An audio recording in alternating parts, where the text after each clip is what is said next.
choir alumni will perform our national anthem, led by Director of Choral Activities, Dr. Ryan Lord.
Now, please join the band and sing along with Lenoir-Rhyne's alma mater, Fair Star of Caroline, led by current members of the Lenoir-Rhyne a cappella choir and its alumni.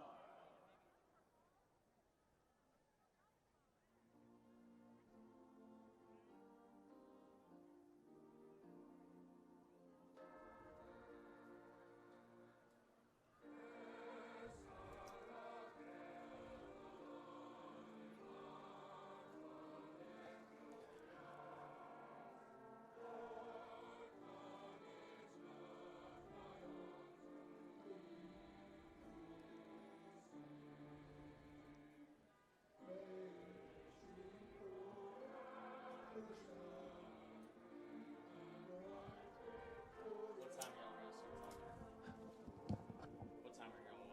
We're ready. Ready? Okay. Yeah. Whenever y'all are ready, we'll go. Okay. They're ready. Somebody asked me, told me, what do you say, Jack? I said, don't give Jack nothing but football.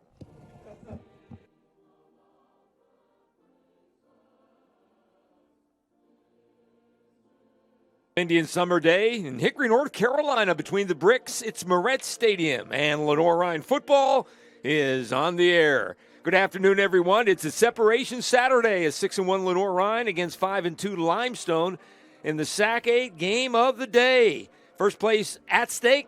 First-year head coaches leading their teams into battle for supremacy in the SAC.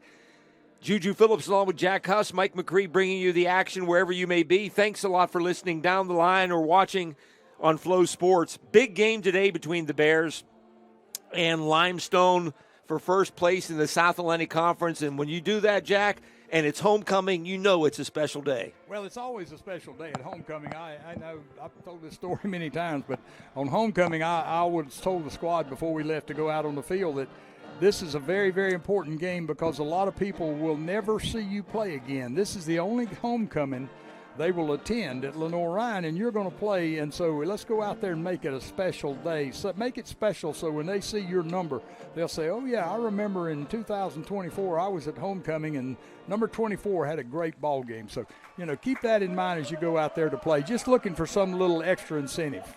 Bears and Limestone on meeting for only the 9th time ever. They haven't been a program even for a decade, but yet Limestone is now one of the top teams in the league.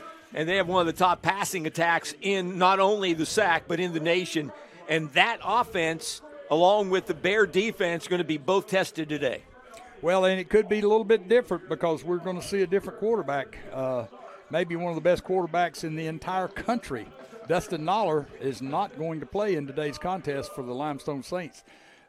His backup quarterback, Mr. Stinson, I believe his name is, Jaden Stinson, I think he's thrown like, 24 passes or something. And Noller has been he's been the guy for the last 2 years. He can put the ball in the air, could hit what he's throwing at. Now, this kid Stinson, I'm sure, is a good quarterback. Don't get me wrong. That doesn't mean there'll be any less formidable a team. He's a transfer from Murray State, so that's a program that was a cut above as far as NCAA football. Murray State is, and that they're more in that division, FCS, I guess it is, division. So it's going to be a contest. The Bears are going to have to play well. I think we have not come close to playing the best game that we can play yet. And this is the day to pull off that first game where we play the best we can play. Bears are ranked 16th in the nation, and you got to find this stat of the day. Since 2011, the Bears are 35-5 at home when they are playing and are a ranked national team. So it's the Bears and Saints here this afternoon. Glad you are aboard.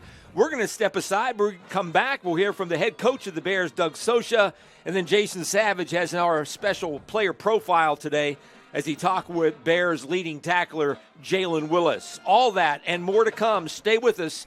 This is Bear Football on WHKY.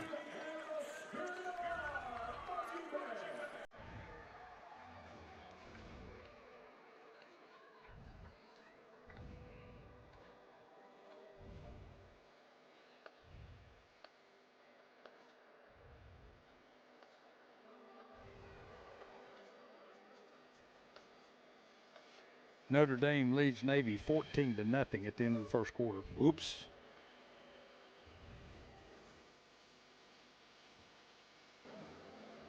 Navy's fumbled twice.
This time, we will recognize our Running Lot Heavy Hitter Award winners. Here to present the awards this afternoon, our Deputy Athletic Director, Justin Hay, and the Bears Club President, Matt Winters. Lenoir-Rhyne University is proud to be the tradition of the Running Lot Heavy Hitter Award, sponsored by Southside Power and Fitness. Southside Power and Fitness will make a generous contribution to Habitat for Humanity in honor of our heavy hitter. Ronnie Lott's having some health issues. The heavy hitter Really? for the game against He Newberry. did his talk via Zoom this year. John Watts was taken to hospice today. And our heavy hitter from last week's game against Martin is redshirt junior defensive back number 2, James Ussery. Ladies and gentlemen, let's hear it one more time for our heavy hitters, number 30, Brody Bradburn, and number 2, James Ussery.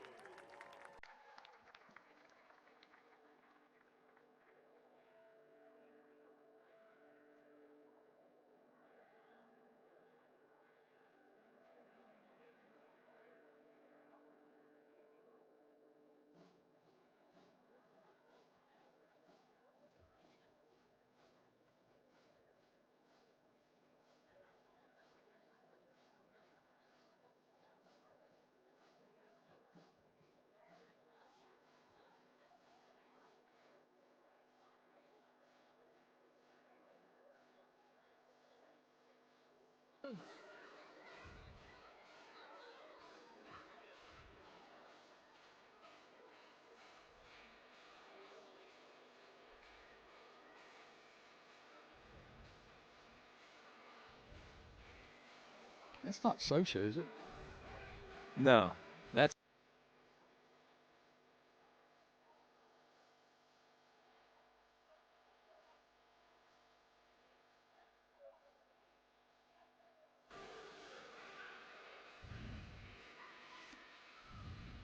14-7, Notre Dame Navy.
Got 4 captains back out here today.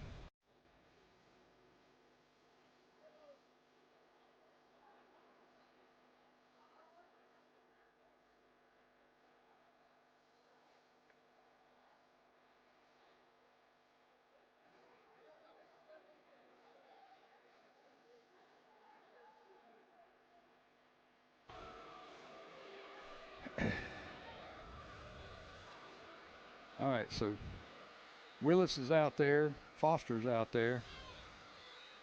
Yates.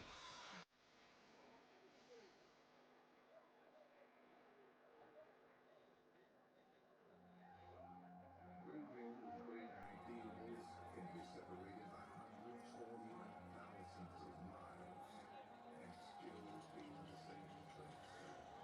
When these men join forces for the focus of reaching the same goals, to obtain the same outcomes, they are not two, but one, whether from a savage land or a booming metropolis. The greatest their numbers could ever become is to truly become one.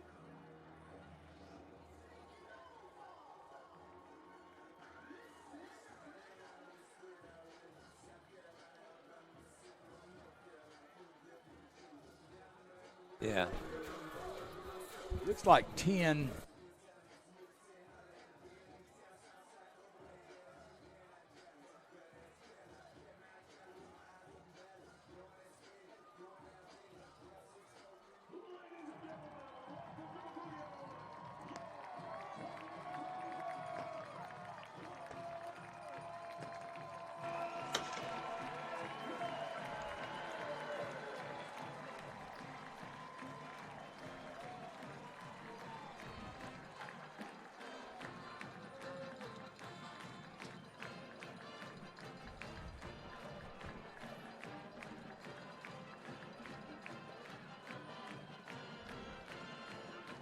Limestone won the toss. I think they're going to receive.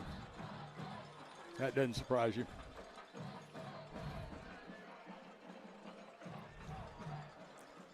$99. Isn't that 99? It is.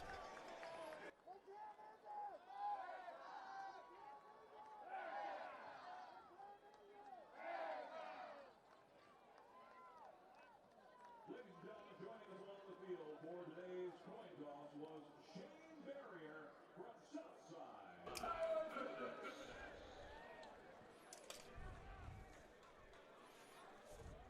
Okay. Back here at Moret Stadium, Juju Phillips along with Jack Huss, Mike McCree up in the booth. Thank you for tuning in, listening in, wherever you may be in the United States. Beautiful late fall afternoon for an Indian summer day here on homecoming. Everybody's short sleeves. They got shorts on, and the Bears are going to kick off, and they're ready to go in their black uniforms with the white pants and white helmets. Limestone coming in, the Saints under first-year head coach Jericho Cotchery, former NFL player and assistant coach for the last few years, taking over the program as head coach. He comes in, his team is 4-1, 5-2 overall on the season. They will start on offense, and we're expecting to see a different quarterback, Jaden Stinson, a left-hander, a junior from Mayfield, Kentucky, Murray State transfer, replacing the injured Dustin Noller, who came into this game the leading passer in the SAC and in the top 10 in the country with over 2,100 yards and 22 touchdown passes. He will not play today. The Bears will go on defense first, so let's give you the starters. It's Connor Leshevsky, John Royal, Maddox Aprile, and Nishan Biggs up front for LR. Two linebackers will be Jalen Willis and Ben Watson. Chris Brown is expected back at corner for the Bears. He's been out the last couple of weeks with a back injury. Anthony Hightower will also play as well. Royce Turner, James Ussery, Nick Cheeley, and Christian Santana round out the secondary for the Bears. We're ready to go, kick it off this afternoon. As approaching the football again is Stuart Simmons, and we are underway for a beautiful homecoming afternoon in action here at Moret Stadium. The ball goes through the end zone and a touchback for the Bears. So their defense will be on the field first, and we'll set the stage with the offense as we watch Limestone. The Saints come in averaging 35 points a game. That's good for in the top 20 in the country. But again, with a new trigger man, we'll see how they'll do. A left-hander coming in. The Bears have a transfer from the same school, Murray State as well, backup wide receiver Jacob Bell. So those guys probably know each other. We'll see how much Stinson plays today. He's only thrown 14 passes all year. He gets the start at number 6. I think we're going to see them stick with their offense. I think they're going to throw the football. I think they may lean a little bit more on the run, but I think they're going to throw the football. That's what they do well, and there's no reason to change it. They've probably got a good backup guy right here. They hand it off, and there's a hole up the middle and a good run on first down. Goes to number 23, Kevin Leyland, leading rusher on the team, picks up 10 and a first down for the Saints. Yeah, he wound up about a foot short of it. It's going to be second about a foot, Juju, but the thing about it is, they may decide that they want to play a little closer to the vest. I don't know. I'm surprised. I think they will throw the football like they normally do, although, there's no way they got the confidence in this young man, no matter how good a backup he is, over Dustin Noller, a 2-year starter and potentially an All-American this year had he stayed healthy. They got 3 game breakers, explosive wide receivers. They run the same play up the middle. This is Leyland, the Springdale Lake, North Carolina native, the sophomore. This time gets the first down up to the 37-yard line, so they move the sticks. Mark it at the 38, first down for the Saints. Interesting, too, that they are huddling. What does that mean? Well, most teams that run the spread do to keep everybody at the line. This slows the clock down. Okay, this automatically makes them take more time in the huddle. So it could be that their thought is, due to us what Wingate did to them, slow the game down, run the football, possess the ball, and don't let the Bears have it. Low snap, picked up, handed off up the middle. Again, third straight time up the middle. I think this is Preston Lowndes, Greenville, South Carolina, sophomore. He gets decent yardage. They mark it at the 42. That's a gain of 4. Yeah, they picked up 4 yards on first down. Not a bad call. You got 2nd and 6. Maybe this is their plan. Since Dustin Noller is hurt, maybe they decided that they would rather possess the ball. This is exactly, I think, the way Wingate played them last week. They possessed the ball, ran the ball down their throats, and won the game easily, and were able to, hold them to very little offense compared to what they normally have. Broke their will, really. 2nd down and 6 now. Shotgun formation, handed straight ahead. This time the Bears stuff the back. Leyland, short gain on the play. Good stop that time. Bear linebacker coming up to make it, and that is the inside linebacker Ben Watson out of Newton Conover with the stop. 3rd down 5 now for the Bear defense, trying to get a stop here on the first series just underway. 12:35 to go, first quarter. Thank you for listening and watching here on the Bears Sports Network. They just took the tight end out and now are going to go with 4 wide receivers. Still got a running back in there, but going to go with 4 wide receivers. So this is the kind of attack that, they're good at. They're going to have 3 receivers over here. They got a guy lined up tight, but he's not a true tight end. They're about 40% on third down, while the Bear defense is pretty good at 27%. So something has got to give. Timeout. They didn't like whatever they saw when they Limestone. got up the line. We'll keep it right here. And by the way, let's before we go too far along, let's offer our condolences to Dr. Witt's wife, Donna, losing her mom this week. I'm not sure exactly what day it was, but they're not in attendance today. They're working with her family, and all of us here in the booth, Mike and Juju and I and Lenoir-Rhyne family, wish our best to Donna Witt and her family on the loss of their mother. Some games going on in and around the SAC today. Carson Newman and Emory and Henry. Big game. Yeah, Mountain Division lead there. Carson Newman and Emory and Henry at 1 o'clock, just underway. Anderson and Tusculum. Later today, it's Catawba at Wingate at 3 p.m. Barton plays in Newberry, and Mars Hill against Virginia Wise also this afternoon. So all the games are under the sun today, not any nighttime games, in beautiful weather. I mean, gorgeous. I can't remember a late October homecoming game when it's in the almost near 80 degrees. Yeah, I predict that if Carson Newman wins this game today, this is, in my opinion, in the Mountain Division, having looked at all the games, Emory and Henry is the only team that can beat Carson Newman right now. I predict if they win this game today, they will go through the rest of the conference season undefeated and go into the championship game playing for a spot in the playoffs and an undefeated season. It is amazing. They are doing it with their 4th-string quarterback. Carson Newman is. Back to action, 3rd and 5. This time the first pass of the day. Stinson across the middle. A little underneath route. Gets it completed and a first down right to midfield. Good enough. They move the sticks again. Mark it at the 49. Injury on the play there. He's still on the ground. Number 24 for the Bears would be Christian Santana. He's played pretty steady football for the Bears all year long. You hate to lose a defensive back when we're going to play a team like this. But, again, Limestone, again, gives you a little tip-off here. They played that is a very, very conservative play, but designed to pick up 5 or 6 yards for a first down. So, they just, did what they had to do. There's something you don't often see. There's 2 kickers for Limestone right on the field when we're practicing there, going through the motions of a kicking field goal from different distances. During the course of this injury timeout. Hopefully Christian Santana's okay and he'll be back in there. We need our full complement of secondary people, and they need to have a heck of a game today. And of course, right now they've taken over the up front. We stopped them on 2 run plays that time, and then they threw the little short pass over the middle that we see so much from teams, and we do it a lot ourselves. Just hit that little drag pattern about 2 or 3 yards down the field and let him turn up and run. Santana, this motion, he said he's going to be okay. I think he'll go back out there shortly. We'll see. 1st and 10, 49-yard line. 2 backs in the backfield now with the quarterback Stinson. He's got 1 to each side, sends a man in motion. 3 receiver set. Waiting for the snap, takes it, hands it straight up the middle. Squirts through there to the 50, and into LR territory goes the running back, Kevin Halen, sophomore from Spring Lake, North Carolina. He picks up 4, 2nd down. Back up to the line in a hurry, so they change the tempo here. Quick snap, back to pass. Stinson looking, throwing down here in the corner. It is caught. Good job for right the there. First down. Jalen Jones hauls it in, the Charlotte native and Benedict College transfer, the senior. That was a great job by First the quarterback. Yeah, when he scrambled outside, he kept his eyes downfield. He broke contain, and, he wasn't going to run for a lot of yards had he run, but he kept his eyes downfield, and the receiver made a little move, turned to the outside, and got himself wide open. And, of course, then Stinson hit him right on the money for the first down. Ball's now at the 34, first down. They've had the ball now for 4 minutes to start off this football game.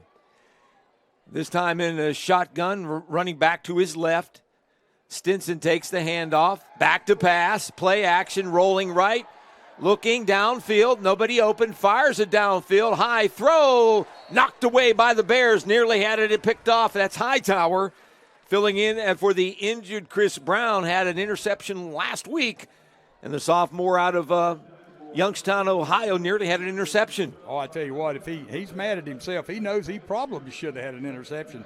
He went up, that ball was underthrown, and anytime you underthrow a deep ball, you're subject to an interception, and the Bears that could have been the drive ender right there. Bears haven't shown any kind of blitzing formation yet. They've only sent 3. Now it's 2nd and 10, passing situation. It's a low snap again. They hand it up the middle. Making the stop is Biggs on the back. Kevin Leyland gets it inside the 30, down to the 29. 3rd down coming as they mark it at the 29. 10-15 to go here, first quarter. Limestone marching in on their first possession of this football game. No score between the Saints and the Bears. Yeah, they're doing exactly what they wanted to do. We played 5 minutes in the game, and the Bears haven't been on the field yet offensively, and that's what they want to do. And they're doing a great job of it. They're mixing the run and the pass, but it's mostly been the run game. They're probably averaging close to 5 yards a carry. Another 3rd down conversion. They send it back in motion. That's Jones, the wide receiver. He comes back this way. They hand it up the middle. Now a huge hole for Leyland. Has the first down to the 15, to the 10, and he's rolled down. Flipped over at about the 9. Great play call. Great play call. The Bears were in all-out stunt. Juju, you said we hadn't stunted. Well, we did. We stunted them all, and most of them came inside, got washed down to the middle, and he broke it to the outside and was clean. Nobody laid a hand on him until he was 15 yards down the field. That's a great play call. They knew we were going to stun at some point, and they had the run play call, right in line for it. 1st and goal now for the Saints at the 9. We know this is a good offensive team. They've scored a lot of points this year, and even without Noller in there, they're still formidable because they've got a quarterback in there that knows their offense and can do what they want to do. Division I transfer. This is a running play this time to Preston Lowndes, a bigger back, more of a fullback type. The sophomore from Greenville, South Carolina, kind of trips and falls, loses a yard back to the 10. He's a fair-sized young'un. He's about 250 pounds, 5'11", and if you watched him then, he's more of a straighter-head guy. I think they'll get him back out of there. He's still in there. They want to use him probably more straight ahead. He tried to make a cut right there and didn't have the little quickness to do it. He's in there now. I'm guessing now they got something designed for one of these receivers out there, and he's in there to block. He's probably a really good pass blocker. Ball's on their left hash, trips to the right, back to pass Stinson. He looks left, he throws it to this back, and he hauls it in and drags a couple of Bear guys forward down to about the 5. That's a tough guy to tackle. 260, he's not 250 pounds. He's 265, he weighs an ounce. Or higher, yeah, you're right. Hey, Dave, they ran him on a little flare, and I saw him go out, and I thought, wow, I thought he'd be in there to block, but they threw him a little flare, and he picked up about 4 or 5 yards. They have 16 guys that have caught passes this year, including him, so it's now 3rd and goal. Bears defense could use a stop here and a field goal on this first possession. Stinson, the quarterback, looking for the snap, sends a man in motion, back to pass, looking left, steps up in the pocket, looking, still rolling. And throws it in the end zone, tipped away, incomplete. Through the hands of the receiver over there, and it falls incomplete, so the Bear defense holds. Pass intended that time for Jalen Jones, I believe. I'd have to see that again when they line up. Maybe we'll see the replay. I had a feeling they had an ineligible formation, or a formation that they did not have a wide receiver on this side of the field on the line of scrimmage. And I looked over on the other side. I didn't see anybody either, so that may have been an illegal formation. But, regardless, they got away with it. If the Bears holding to a field goal here, this will be a victory for the Bear defense right here. 7:32 to go first quarter. They've had the ball for half the quarter already. Waiting on the snap. It is down. 24-yard field goal is up high enough and hits off the big scoreboard there. The Cliff and Amy Ritchie family scoreboard almost hit the Bear tongue on the scoreboard. So it's good. 3-0 in favor of the Saints. We'll take a timeout with 7:28 to go first quarter. Your score, Limestone 3, Lenoir-Rhyne 0. Back with more. This is the Bears Sports Network.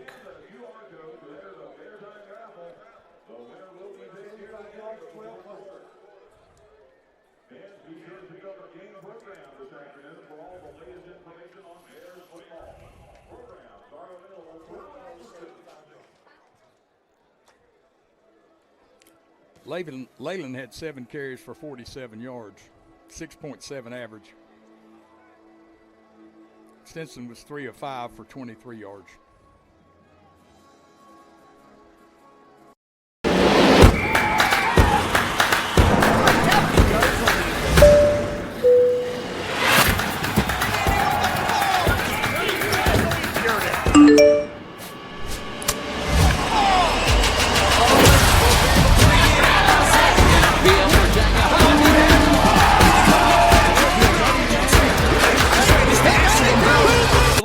Jack Huss, Mike McCree, 3-0 in favor of Limestone. 12-play, 75-yard drive completed and a 24-yard field goal giving the Saints the 3-0 lead. So we'll get a chance to see the Bear offense for the first time this afternoon after the Saints controlled the ball to kick it off, and wow, they knock it through all the way through the end zone. Wow. You know, his extra point, I don't know if you noticed his extra point. I mean, it was really high and really deep. That kid's got a tremendous leg. He could be a factor later in the game if it would come down to a long field goal, but that ball hit, he kicked it from the 35, and it hit the back line of the end zone. Spun back like a good wedge shot that Mike McCree used to hit. He doesn't hit them anymore, and I don't either. You know, we don't back it up anymore. We just hit it and hope it rolls forward. Hit it and rip it. All right, so here's the Bear offense. Comes out with Jalen Ferguson, the starter. Speaking of new starters, Ty Robertson will get the start at running back for LR, replacing the injured Alex Boyd, the leading rusher on the team, who came off a career-high 95 yards in that shutout. We're kind of waiting on the officials here. They moved the ball. The Bears, you have your choice of where you want the ball spotted. I didn't know that was something they did anymore, but the ball was spotted way over on the left hash, and the ball was kicked over here a little more this side, so they have their option of moving the ball back to where they want it. The Bear comes out with 3 receivers, tight ends John Godwin, Robertson. The back fakes and then gets it and throws a pass and completed, and a first down to Rogers. Diari Rogers, a sophomore from Columbia. He fumbled the ball when he hit the ground, but they called it down. Oh, yeah. Picked up another reception. He's the leading receiver on the team with 34 receptions, that time a pickup of about 14, and the Bears are up to the 39. Don't expect Coach Socia. This is one thing I admire about him. He sticks with his offense. He knows what his guys can do, and that's what he's going to do.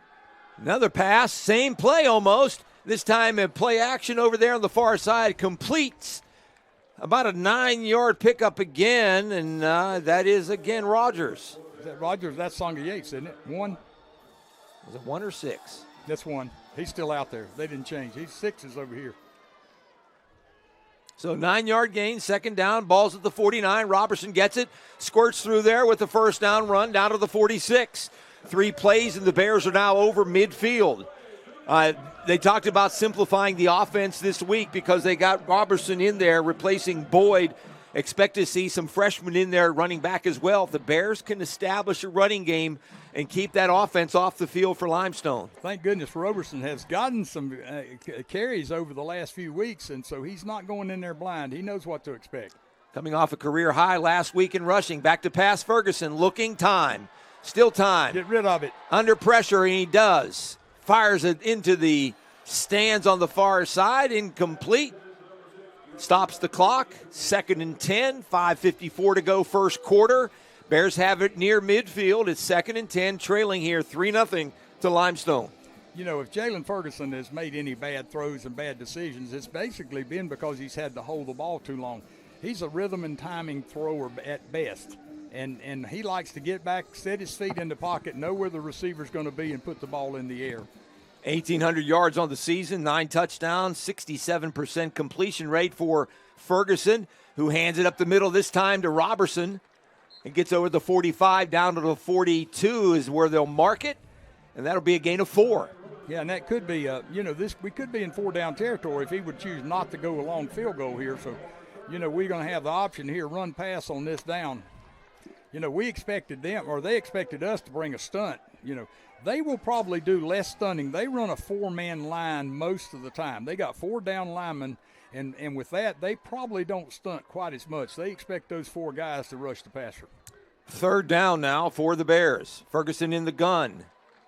Sets the offensive blocking. Lineman Grant Copeland, the center, waiting on the snap, gets it. Looking left, back to pass. Down the middle, across. It is tipped and intercepted by Limestone.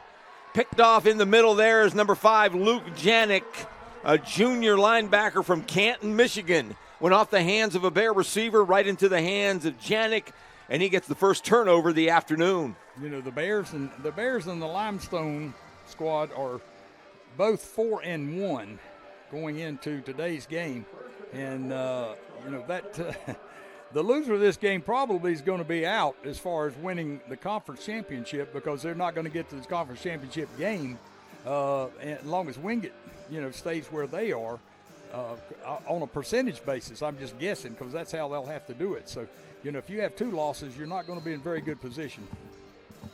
I don't expect Wingate. We play them next week. We'll be the last tough test they have. Now, Catawba's not a shoe-in for them today, but they should beat Catawba. 45-yard line now for Limestone.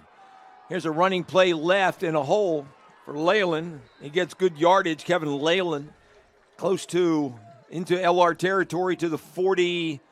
They'll mark it at the 46 of LR. 4:40 to go here, first quarter. Limestone leading here 3-0. Marching going right to left to the opened end here at Moretz Stadium. Bears had a chance, but that turnover over across midfield, changing momentum around, and all of a sudden Limestone has the football once again, leading by 3. Second down and short, 2nd and 1. That plant and cuts, what Leyland did, is exactly what our backs have done over the last few years. They start one way, plant and cut all the way around the end on the other side. Another low snap. Leyland takes the handoff, takes it straight up the middle, gets the first down. And they take it to the 43 and a first down for the Saints. Yeah, he saw nowhere to go there, so he had to plug it straight up the field. But it was, you know, a short yardage situation anyway. But, you know, that's what that back has to do. He has to make a decision really quickly when he gets that ball. After about 2 steps toward the line of scrimmage, if he doesn't see something to pop to the outside, he's got to take it straight ahead and try to gain whatever he can. That time it was enough for the first. The time before, he picked up about 8 yards because he planted that foot and broke it to the outside. They run left a lot. No wonder Brandon, their 2 linemen, guard and tackle, are both over 6 feet 7 inches tall and well over 300 pounds. 1st and 10. They roll left, throw left, completes in the slot, and a completion. Great job right there. Down to the 27. Yeah, that was a great play right there. Great play call. They had a receiver go down there and just turn around about 7 or 8 yards deep. And the quarterback faked and then rolled this way, and he waited a long time, but the kid was right there in the spot. He never left it, and boom, he knew where he was, got him the football, picked up the first down. Mike Jones on the reception.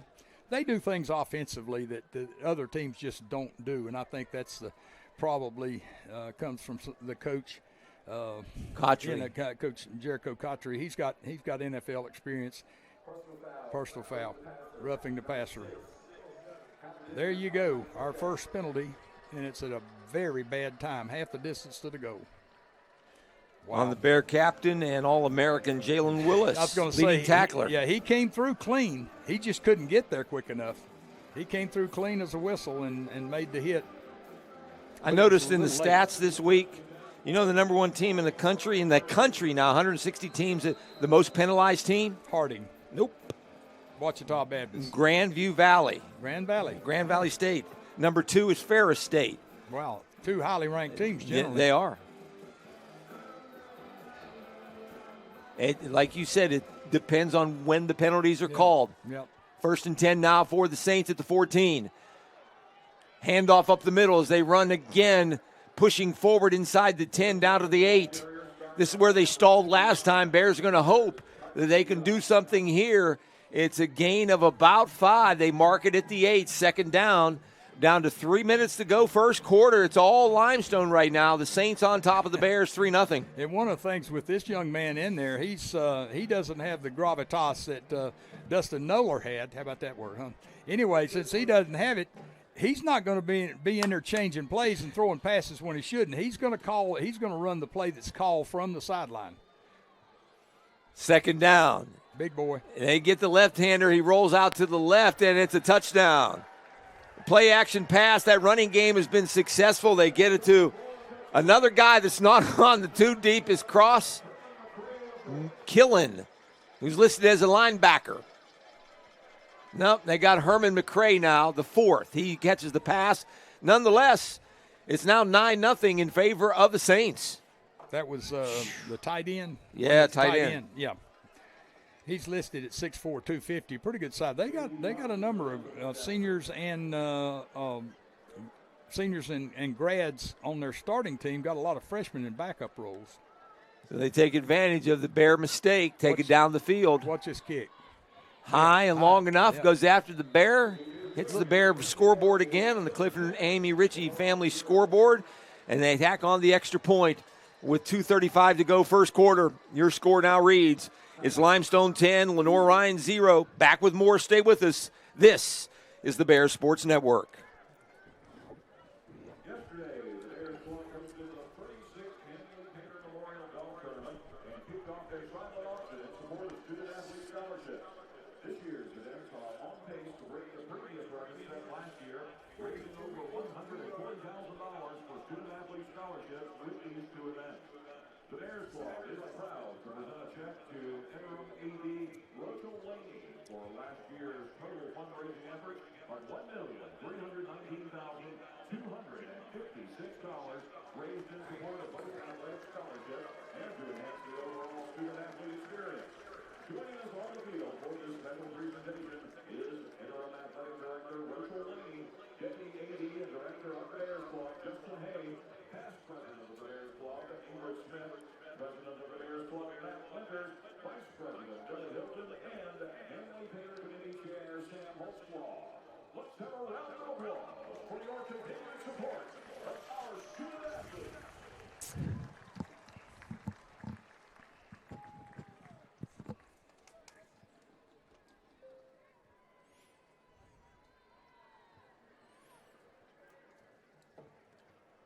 Seventh place. 52. Notre Dame 28, Navy 7. Texas Roadhouse is rewarding you for it. Today's Texas Roadhouse tailgaters of the game are the football friends and family. Texas Roadhouse has rewarded all Bears fans. Back here, Juju Phillips with Jack Huss, as the Saints take advantage of the first turnover of the afternoon on an interception. They go down the field in 7 plays, 52 yards. Stinson to Herman McCray with the touchdown pass. 10-0 now in favor of the Saints. And the Bear offense now back out there in a hurry. Got to get back in this football game, as Limestone has had 2 possessions. They've moved the ball on both possessions to start and have put points on the board. They have a great offensive team. They have good skilled players. Their quarterback is he's not Dustin Noller, but they know he's not Dustin Noller, and they're not going to ask him to make throws and plays that Noller would have made. What they're going to do is exactly what they've been doing. They're going to control the line of scrimmage, and they're doing that well with the run game. And then they're mixing in mostly short passes. They haven't gone deep yet. I expect we're going to see somebody run down the boundary and throw it up. We know that happens. Everybody that we play is going to try it at least once or twice a game. So the key for the Bears is going to be, I told somebody last night, I said, I think we're going to have to outscore Limestone to beat them, and that looks like that's the start. We're going to have to score more points than they do. It might wind up a 42-41 ball game, but that's so be it. If that's the way it is, that's what we got to do. That's college football. You're right. This is the biggest deficit the Bears have had all year. And you can't get impatient in this situation, though. It's just No. it's early in the game. Although they've had 2 possessions and they've taken their time of possession is eaten up pretty much. Ferguson will throw it on first down, throws it over here incomplete. Pass intended for Bear wide receiver McDaniel. Sometimes, Juju, I don't know if you noticed it he really likes to throw the ball sidearm. And sometimes when he throws it sidearm to the boundary like that, it will sail on him, and that's what happened there. The receiver was open, but he threw that ball such that it just kind of sailed on outside a little too deep. Stops the clock. 2:29 to go, first quarter. Bears trail 10-zip. They have it at the 25. They'll throw it again. Quick pass over here in the flat. Completes to the 27, 28-yard line. Goes McDaniel. Great. So they got him the ball this time. He only gains 3 as they mark it at the 28. That's a great job, man. The guy's got long hair over his number. I can't tell you who it was. Number 1. The defensive back over here made a great play on that. He was trying Yari Rogers was trying to block him, and he fought off the block and made the tackle with Rogers still blocking him. That was a great play by the DB. Jeremiah Lomax, a junior from Abbeville, South Carolina. Yeah, he's the inside DB. He's not a corner. He's kind of a inside back. It looks like they got 1, 2, 3, 4, 5. They got 6 defensive backs in the game right now. So they send a man in motion. That's a tight end, Simmons. Ferguson takes the snap, going left to right, back to pass, throwing over here. It is caught. Low throw. Do they? First down Bears, 37-yard line, hauled in by Songa Yates. And the Bear first down. They needed that one to get the momentum. You're exactly right, Juju. That may be as big a first down as we made all year, but it was a big one in this game. We got a timeout here. Maybe the red flag. Yeah, they may have thrown the flag out there. They did. Yeah, he did. They got all the momentum. See if they can maintain it. Well, they got to run down here to the booth.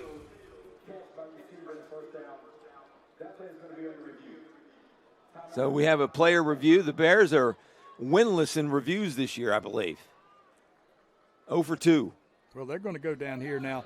That, depending on where the camera is, generally there's a camera in the end zone, but I don't know where we got somebody on top of the scoreboard? There's a camera there. See, look at the 28 or 18-yard line. No, that's not going to show. Well, it could be. It could shoot across the field, but the way he had his body, he was facing that camera. That could be a camera that would show it, but the one that would show it best would be an end zone camera. We used to film from on top of the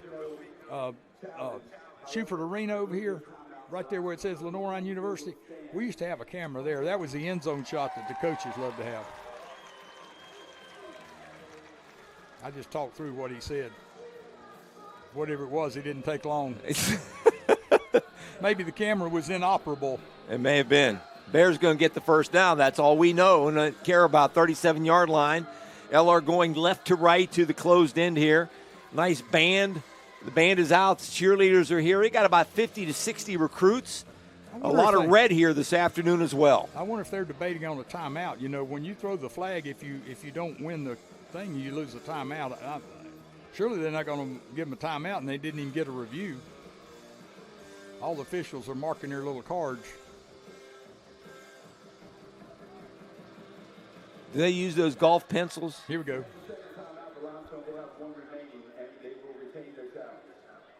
They retained their challenge, but they cut the timeout. Okay. So he said that was their second. So second timeout. Yeah, they got only one left in the first half. So they didn't. So it's 1st and 10, Bears 37. We're down to 1:20 to go first quarter. Robertson takes it, runs left. Scoots through there to the 40, up to the 41 is where they will mark it.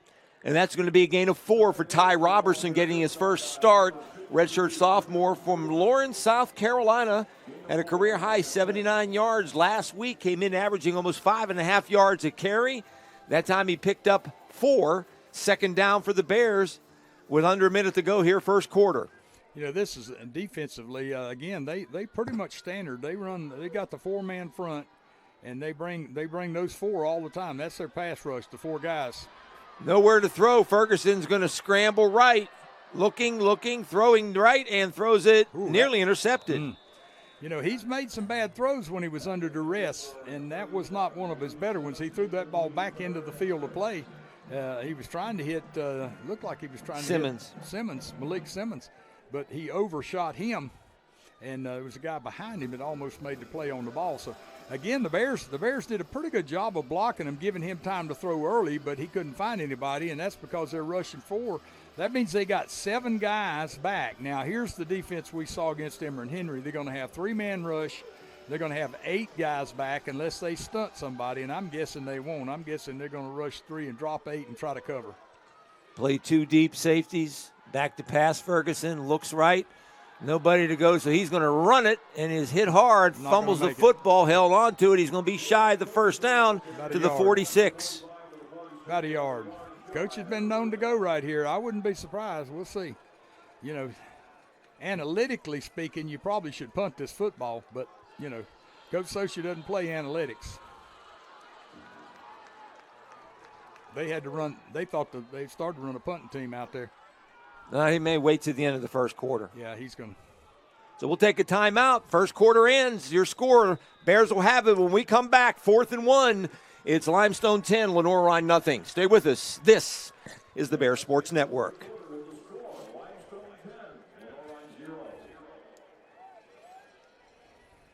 All right, fans, it's time now for another edition of our Everett Relay Race. Our 2 contestants this afternoon carrying the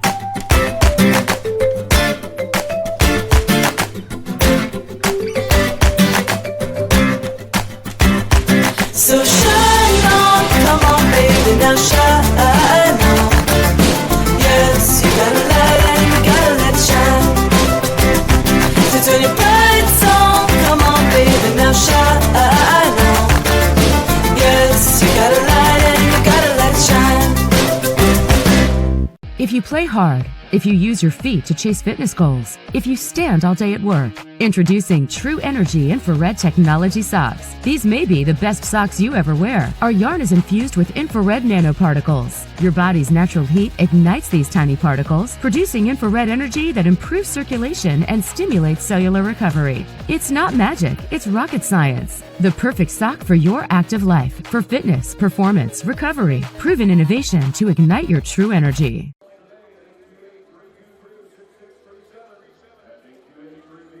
Second quarter getting ready to begin.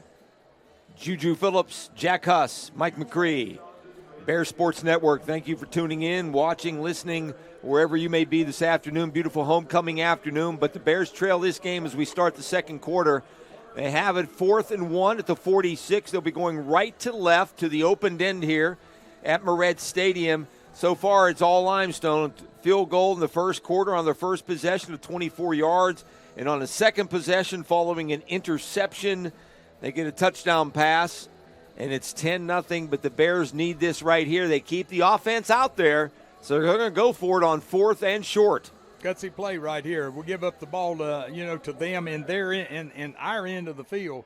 That's a gutsy play because we have yet to stop them in their two possessions. So big play right here for the Bears early in the game. Tight end Simmons to the left. They send a man in motion to the left. They run up the middle to Robertson. He has the first down into Limestone territory. They got an extra blocker in motion, and they pushed it forward into the 49 of the Saints, and the Bears get a much-needed first down. A lot of pushing and shoving and jawing now going on, so, kind of expected that somewhere along the line, but the Bears make a big first down right there. That's John Godwin coming off the field. I don't know if looks like he's kind of, he's holding his arm there a little bit. I don't know. He's had a shoulder injury. Yeah. He's been banged up quite a bit the last 2 years and makes a go of it. The Bears use 4 tight ends.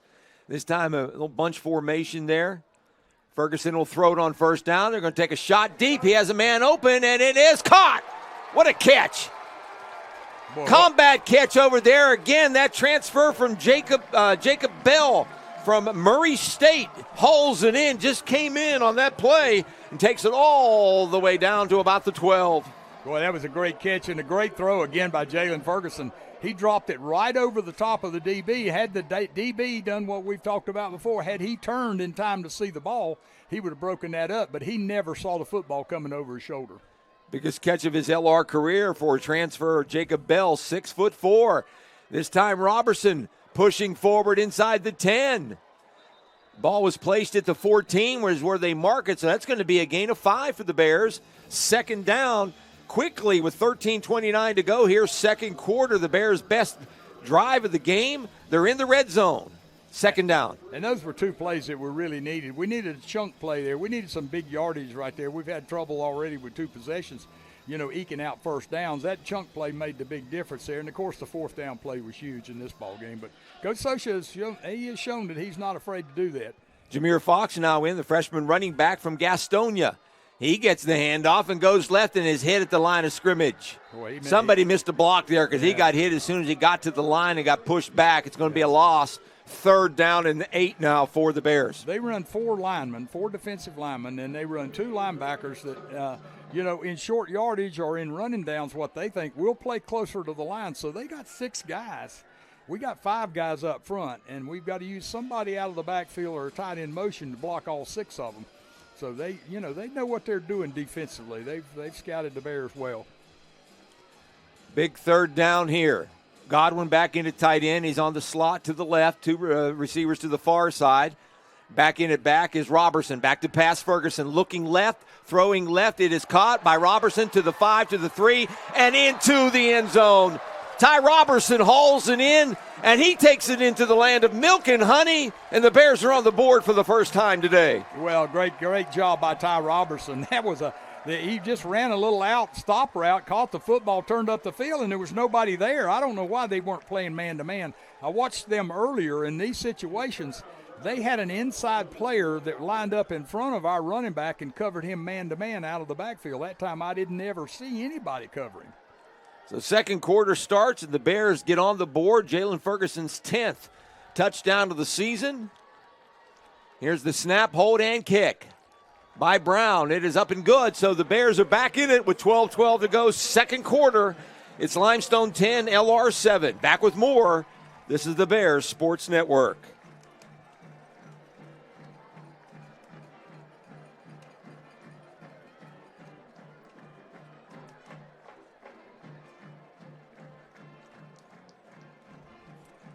Carson Newman leads Emory Henry, 4 minutes 11 to go in the first quarter, 3-0.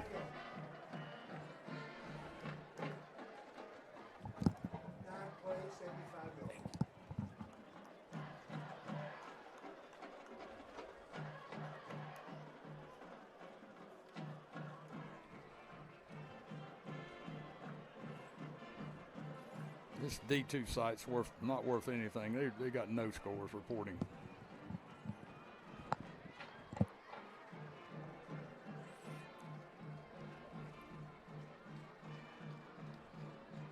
Notre Dame 31, Navy 7. 26 seconds to go in the second quarter. All right, Juju Phillips, Jack Huss, and Mike McCree. Glad you're back with us here. The Bears get on the board thanks to a 9-play, 75-yard drive. And here's the kickoff from Simmons down to about the 7. Quickly returned up to the 20-25. And the Bears make a pretty good stop there for LR. I believe up front for the Bears making the stop was Jordan Burrell.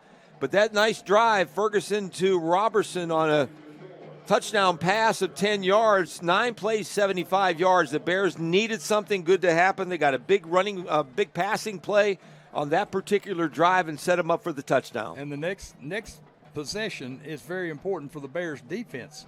They've had 2 possessions and scored 2 touchdowns, had 2 long drives down the field. So the Bears have got to put one right here. They got to put a stopper on them.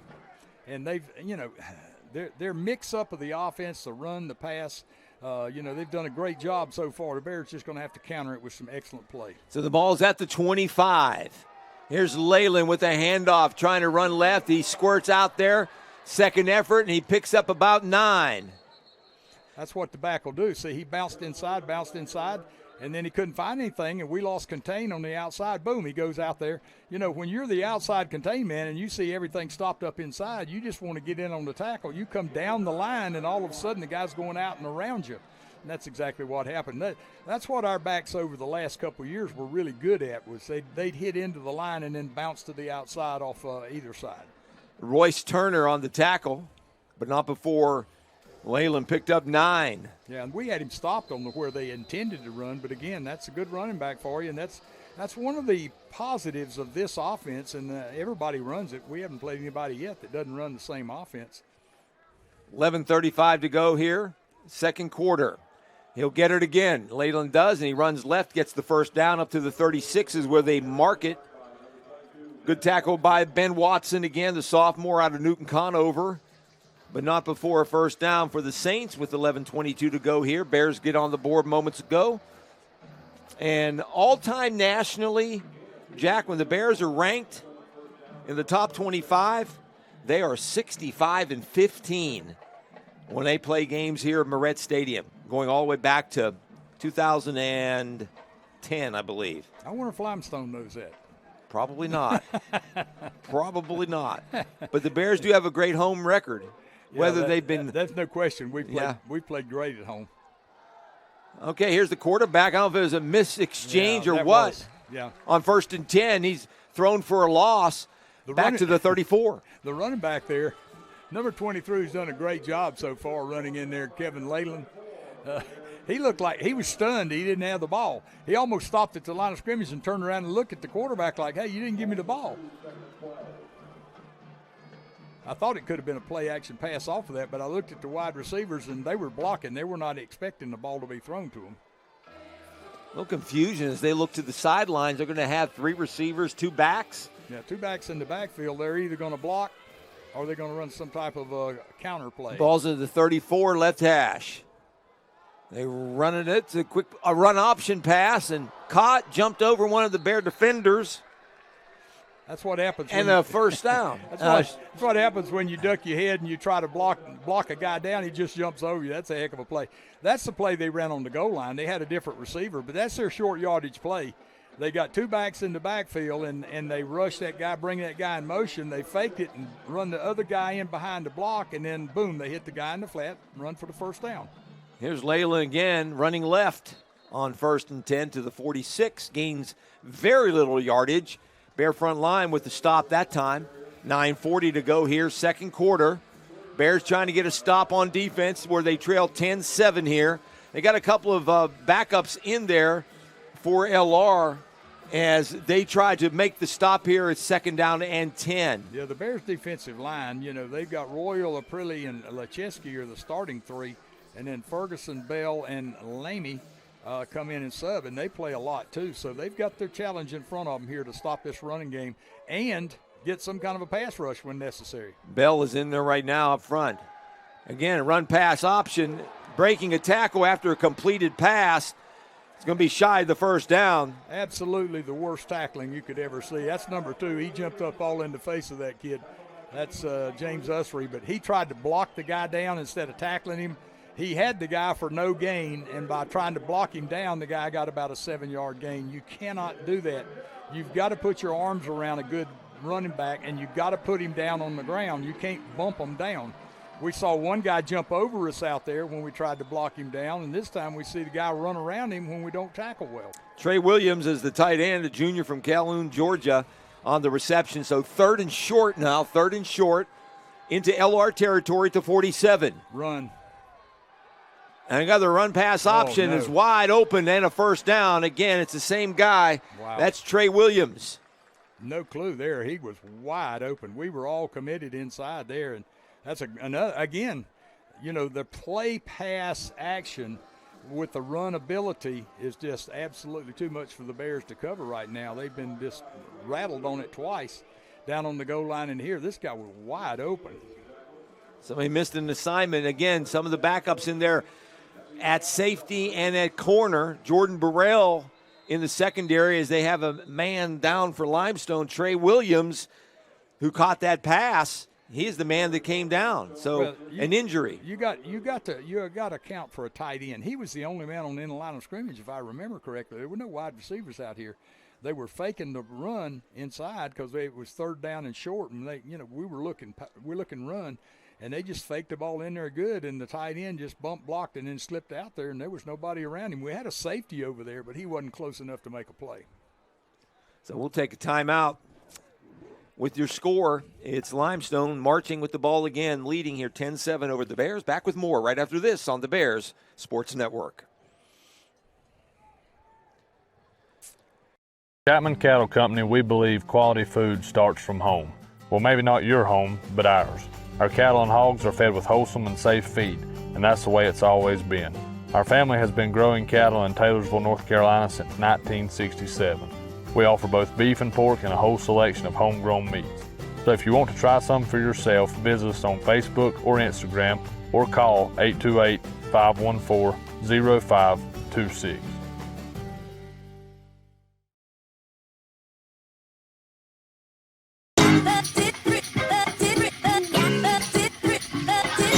Newman.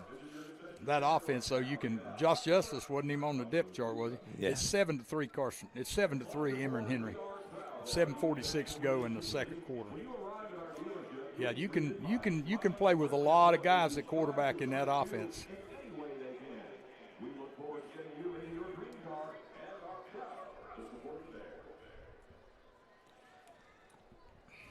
Back to Moretz Stadium, homecoming 2024. Juju Phillips with Jack Huss, Mike McCree. 1st and 10 now for the Saints. They have the ball at the LR 23. 7:52 to go, leading by 3. There's a big fullback up the middle. No running room this time as the Bears stuff Preston Lowndes, who carries the pounds up the middle. Well, the thing about him, he's so big, but he runs upright. You see how upright he was? When a big back like him is upright, he's not going to he's not going to use his full extent of his power. He's got to get his shoulder pads in front of him and run a little bit lower. He ran in there straight up and he went nowhere. They knocked him back on his back. They've been running that little run option, run pass option. Yeah, this could be the run pass option, or it just could be a simple run here with the different back in there. Leyland, I wouldn't give up on the run too quickly down here. Four receivers. Leyland has made good yardage. 2nd and 10. There it is. Well, crisscross action, and he takes it inside the 20. Yeah, missed tackle again down to the 20, and he rolls down to the, let's see where they mark it, to the 18. Yeah, that was number 52. That would be Bell. Bell hit him at the line of scrimmage. He had no gain. He had 0, and he just bounced off. So far our tackling has been less than desirable. So big 3rd down here, 3rd and 5, 6:35 to go. Limestone leading by 3. Bears scored on their last possession. This time they're trying to stop Limestone. Haven't stopped them yet. Guessing game right here, too, Juju. Do you run or do you pass? If you're the LR defense calling the signals, are you playing run, you playing pass? Looks like they're playing pass, and it is a pass over here. Wide receivers, and the Bears stuffed the guy shy down to about the 15. Going to be a yard short. Yeah, it was a completed pass over there, and the Bears came up and made a pretty good play that time. That time it was, Deshaun Whitmire on the stop, a sophomore from Arden in Asheville, North Carolina. They're going for it. They're either going to try to draw us off sides or they're going for it, either one. If I were them, I'd go for it. They've been able to control the line of scrimmage. A little longer than 1, 4th and 1. Look to the sidelines again.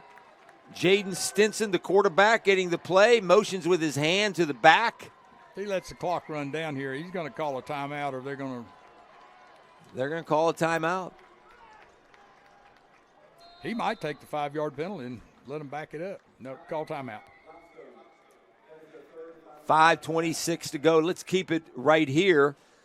Again, that's their 3rd timeout here in the first half. Yeah, hadn't been a lot of possessions by either team. No, it zipped right along. A couple of injuries. Update for you on the scoreboard. Emory and Henry leading Carson Newman 7-3 in a battle for first place over in the Mountain Division of the South Atlantic Conference. My D2 scoreboard, which I've used for years, has just gone flat on me. I tell you, I got no scores coming in here on this D2. I'm going to give up on that. I got the Carson Newman score by going to the game live stats website. I guess that's what I'm going to have to do. What would be another exciting game we're looking at here? Let's see. How about Catawba and Wingate? That doesn't start till 3 o'clock. Tusculum and Anderson. No. That's it. Carson Newman, Emory, and Henry in this game today. That's it. That's the 2 games that really make the difference in what will turn out to be the final standings. These games are big. It's funny, these 4 teams plus Wingate, 5 teams that are battling for the South Atlantic Conference Championship, I think, all have first-year head coaches. Interesting. Of course, the SAC had 8 new ones this year, so I'd say that they were going to have that. So they're going to come out, Limestone, after the timeout, line up for a field goal attempt at the 23, make it a 33-yard kick. There should be plenty of space for their kicker, who we saw in the first couple of series here, can boot it. He can make it. The only thing would they potentially try a fake in this situation? They've already proved to me they're willing to do whatever they need to do today. Don't jump off sides. Snap. He fumbled the football. Running with it is the kicker, and he is tackled in the backfield by Christian Santana. And the Bears on the special teams play of the day so far hold off Limestone and take over with 5:21 to go here in the second quarter. Boy, we almost made an extreme boo-boo there. One of our players coming off the field ran into the kicker over here near the boundary. He should have avoided him. That could have been costly if we'd have been penalized 15 yards. That would have been half the distance back to the goal. 27-yard line. The Bears get a special teams break, so the turnovers now at 1 apiece. It was a win for the Bear defense to hold them to a field goal attempt. But then the misplayed snap, the snap looked fine. The holder just didn't catch it. Jalen Ferguson now in the shotgun.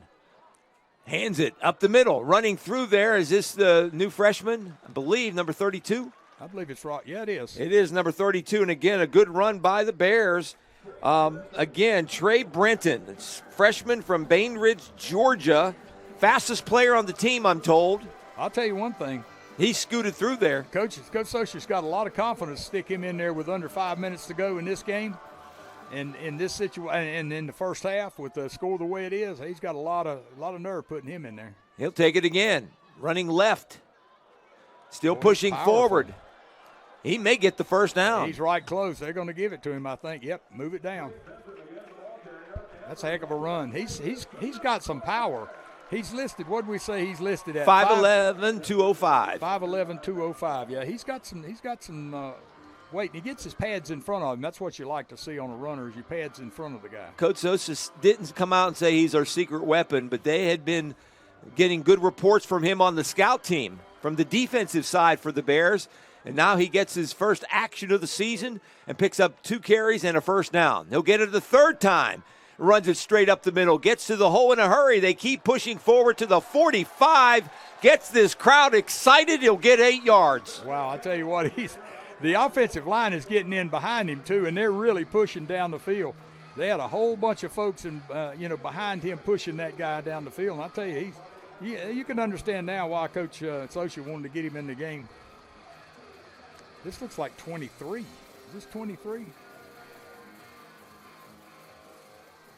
Yeah, that's another one. A new guy. Tay Spencer, Josiah Edwards. Yeah. Tay Spencer. So the Bears have used 4 different backs today. Play action. Ferguson back. Flips it over here to Spencer.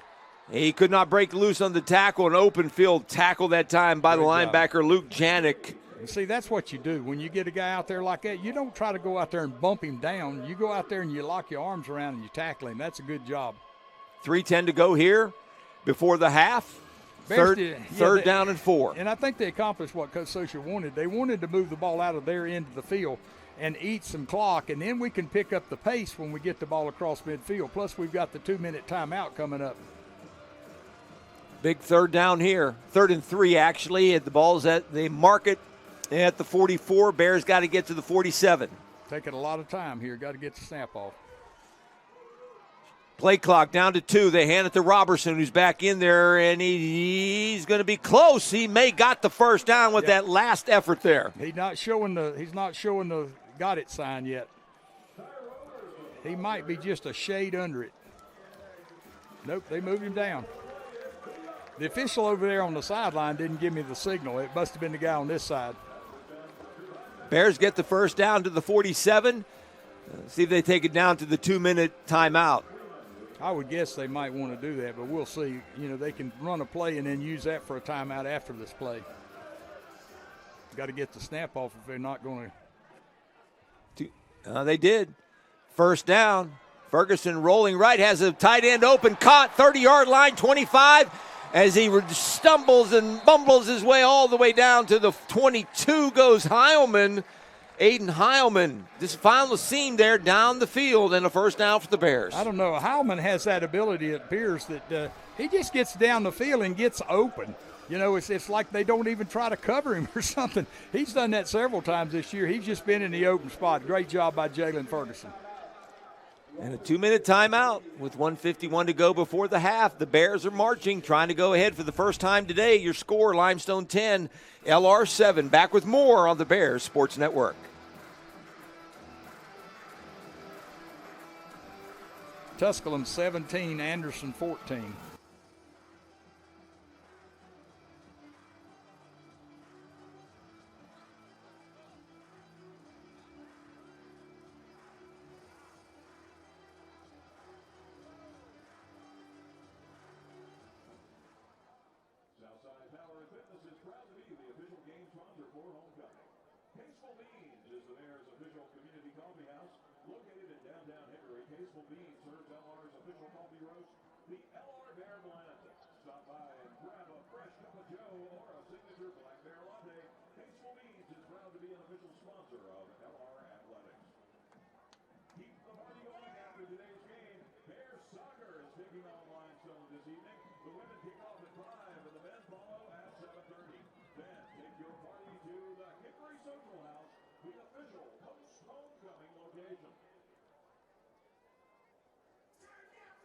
Right now, 10-7.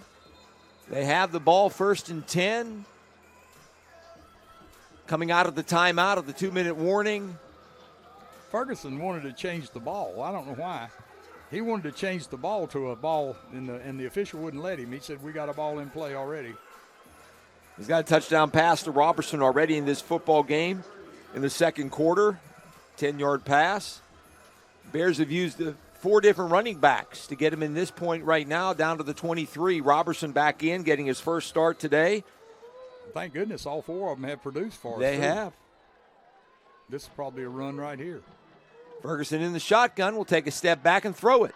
Looking downfield, fires it in the end zone, wide open, caught! That's your Bear touchdown. Songa Yates reaches high into the land of milk and honey, and the Bears take the lead for the first time this afternoon.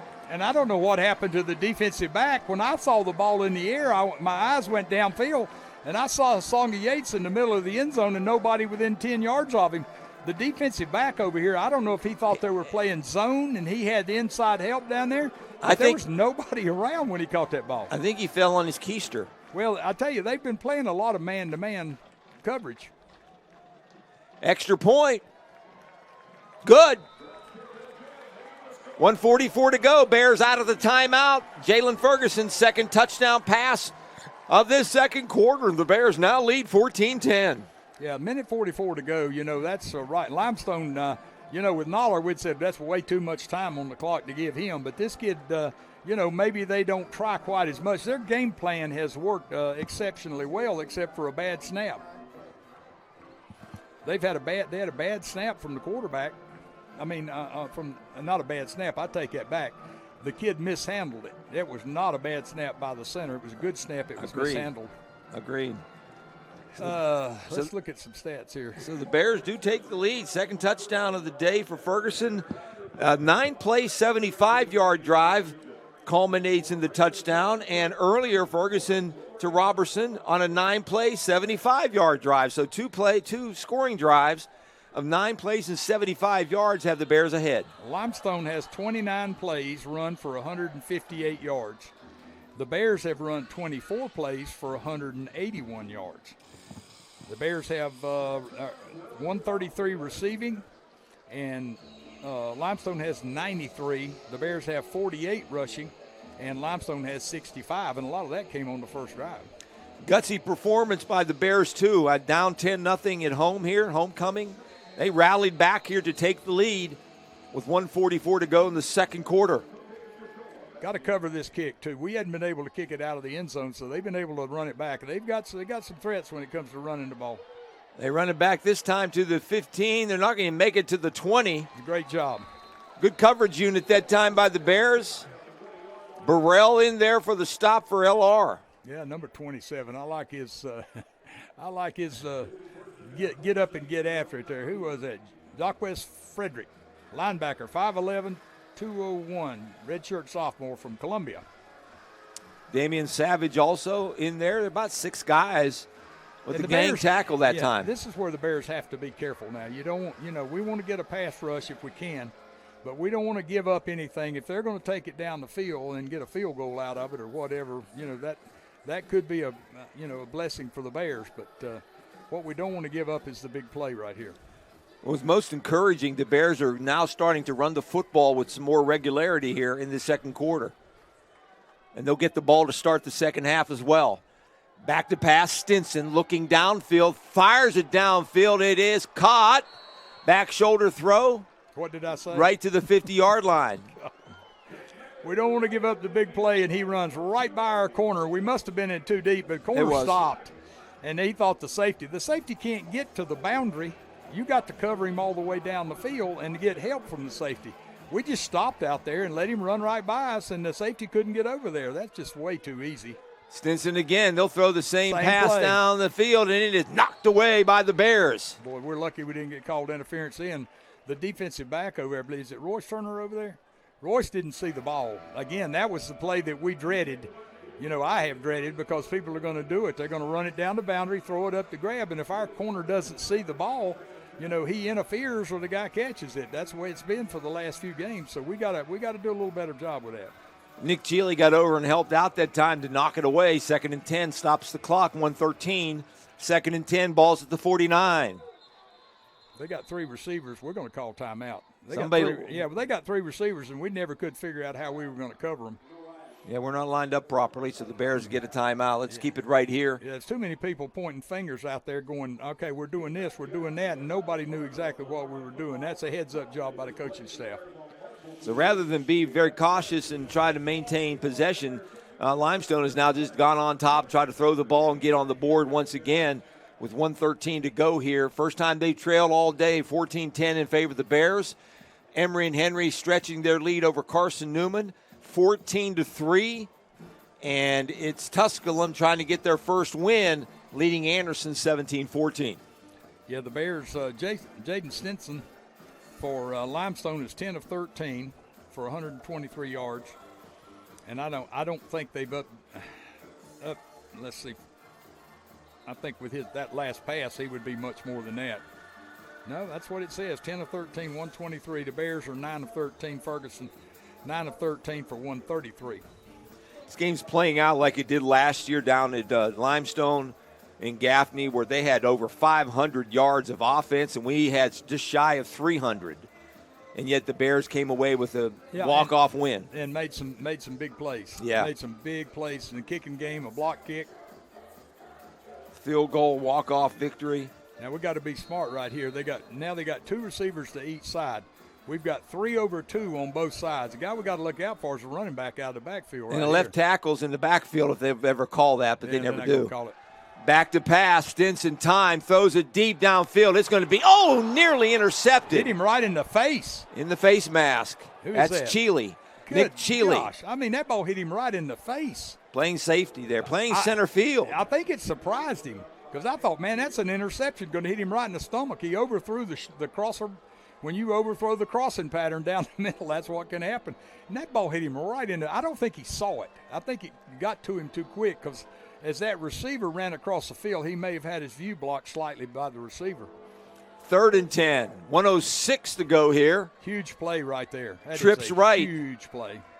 They look to the sidelines. We haven't seen Leyland, the running back, get it on this series. Yeah, see if they're going to go one-on-one on the left side over there, throw it down the boundary.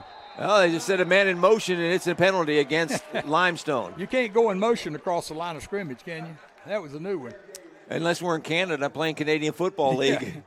Yeah, but he was already 5 yards down the field. He was. I love to watch those Canadians. They run real deep, and they get a head start. And by the time they hit the line of scrimmage and the ball they're snapped, in a full sprint. They're in a full dead sprint. So 3rd and 15 now. Homecoming crowd getting into it. Last year, over 7,000 fans. Don't know if it's that big, but there are a lot of them here. Got a cover out there. Somebody cover that guy. Okay. They got 4 receivers. Back to pass. Stinson over here at the flat. Nobody. Somebody blew a coverage, first down. Somebody blew a coverage. Let me tell you what happened. They brought in number 4, and they had number 6 or 8 out there. Anyway, both of them stunted. One was supposed to cover that guy. The other was supposed to stunt. They both stunted. So it was a miscommunication. And he came off the boundary at the last second. That was a big faux pas. And a first down for the Saints to the 30 with 52 seconds left. I keep forgetting we got replay up here. Let's see if we get a replay on that last play. You'll see number 5 came off the sideline, and number 4 came off the sideline, excuse me, and I couldn't tell what the other guy was out there. That was Whitmire. Anyway, yeah, we had 2 guys out there covering one, and all of a sudden when the ball was snapped, they both stunted, and nobody covered the receiver. He just waltzed down the field about 15 yards, and they threw him the ball. Gosh, what a mistake. They outsmarted each other that time. Well, what they were doing, they were going to definitely run a corner stunt. There's no question. But he ran a guy in there to run it, and the other guy was supposed to stay out there and cover. My guess is the cover corner is the one that got confused. Now, how he thought that guy was going to come from inside and cover that guy, I'll never know. That should have been obvious to him that, with a corner stunt and they bring a guy in and he's in there inside and you're outside on the guy, that guy can't run backwards and cover that guy. There's no way he can No, it was a line. Was it number 5 or number 6 that was out there as well?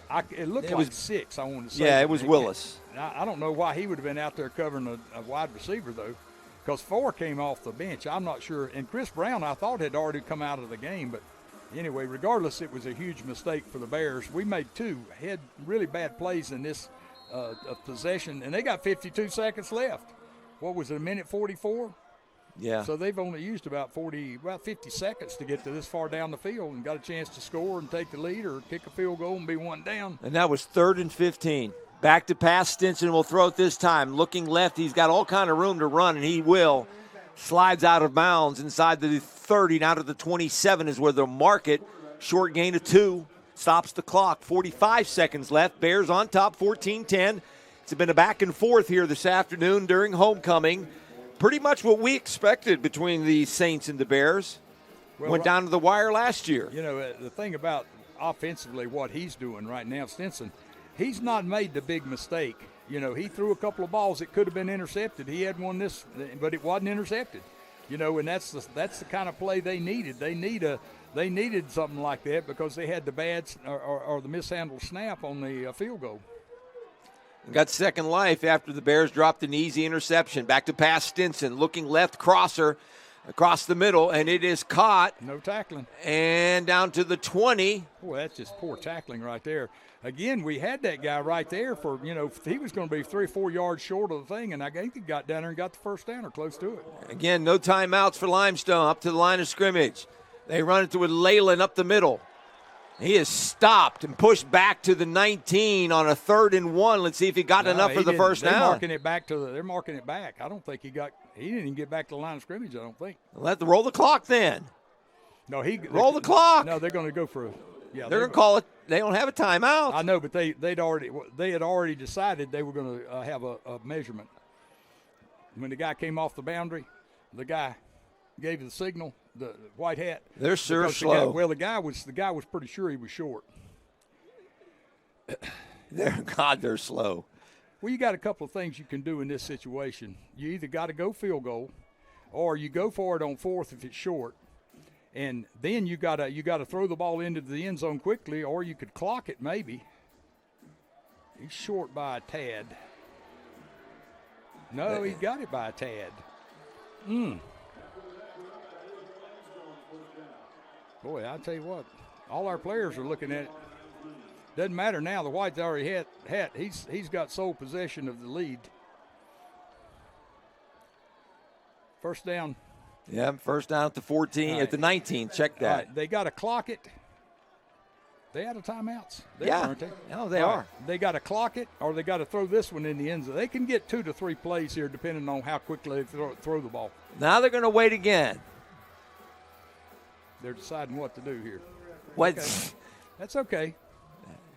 We've got to not make the big mistake here. Make them make a play. We've given them 2 big mistakes on this drive, and it got them down here. Now we can't make a mistake here. We got to get after it. Back to pass. Looking, time, scrambling left. He's going to run it out of bounds inside the 10. As Stinson scrambles with 5 seconds left. Good play. Do they run one more play? No, it's going field goal.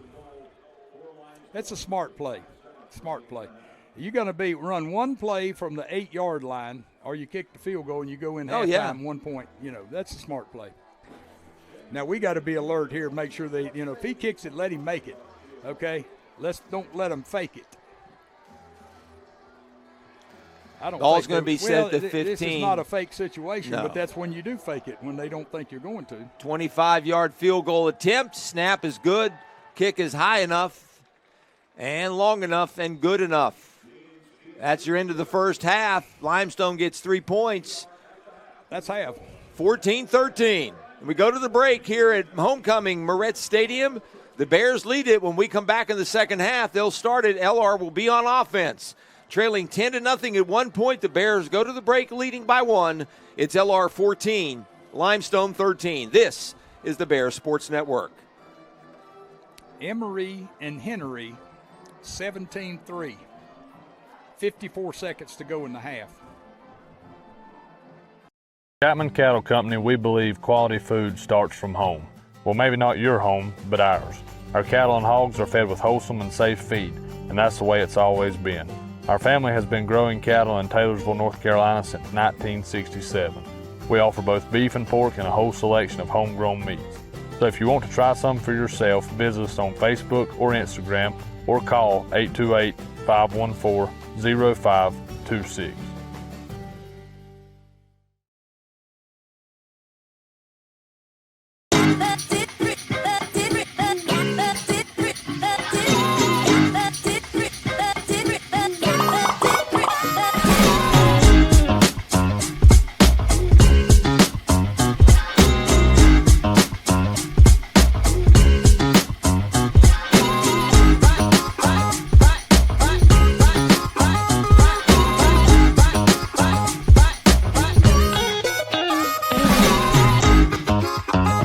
When you travel, you want it to be fun and memorable, and you want someone to share it with.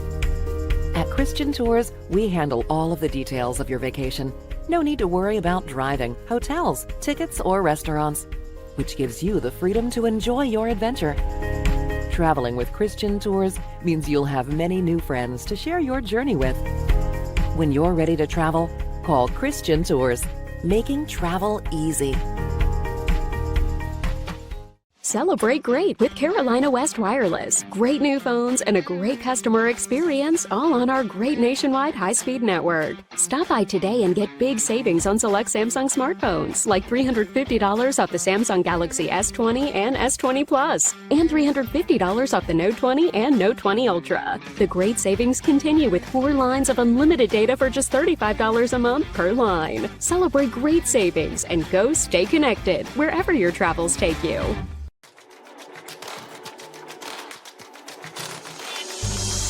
Excellence, integrity, care, curiosity. These are the values that define who we are. A community of thinkers, competitors, and achievers passionately pursuing the path of a purpose-driven life. Because at Lenoir-Rhyne University, we are called to greatness. We are LR.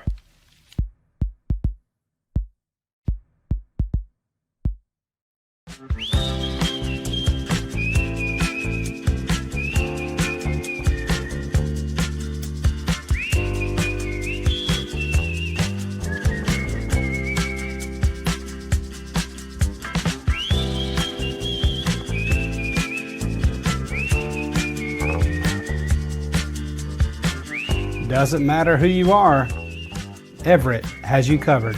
Proud sponsor of the LR Bears.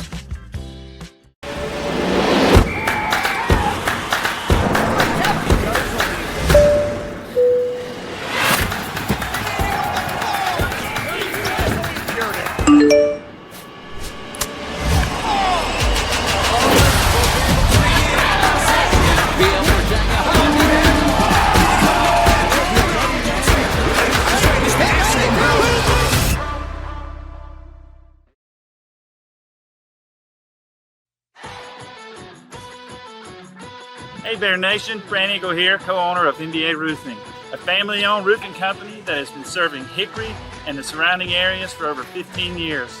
We're a proud supporter of the Bear Athletics. Bears are known to protect their den. We're here to protect your homes and your businesses with our high-quality roofing, gutter guards, and siding services. We treat every home with utmost care like it's our own. Give us a call today for your complimentary inspection. It's Bear time.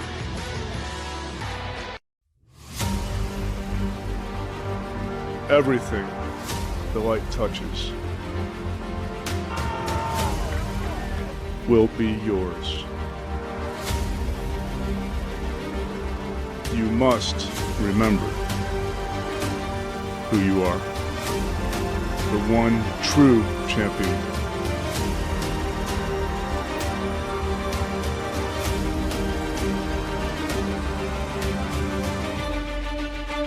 We are LR.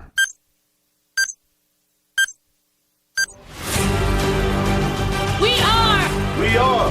We are. We are. We are LR. We are LR.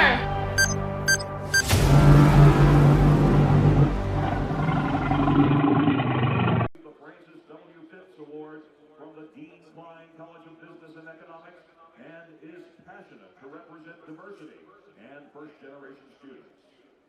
Next, we have Natalie Haas. Natalie is escorted by Wendy Haas and Kristen Shields. Natalie is a dancer on the Spirit team. the President of the Panhellenic Council and VP of Administration for the Delta Zeta Sorority and Vice President of the Lutheran Student Movement. She's also the President of the Mortarboard Honor Society, a member of the Alpha Lambda Delta Honor Society, and a part of the Fitz Honor Scholars. Natalie is very fortunate in her involvement and all the opportunities Lenoir-Rhyne University has given her. She has loved her time at LR and wants to give back to the campus that gave her so much. Next, we have Kristen Thomas. Kristen is escorted today by her dad, Scotty Thomas. Kristen is involved with Zeta Tau Alpha, marching band, and the a cappella choir, and has loved her time here as a member of the music department, as an instrumentalist and vocalist. Kristen is honored to be a part of the royalty court representing her organization. Next, we have Alexis Burris.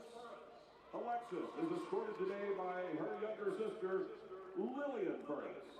Alexis is in the Delta Zeta Sorority as well as the Fritz Honor College, the Psi Chi Honor Society, the Order of Omega as well. She's also a fair distinction and an orientation leader.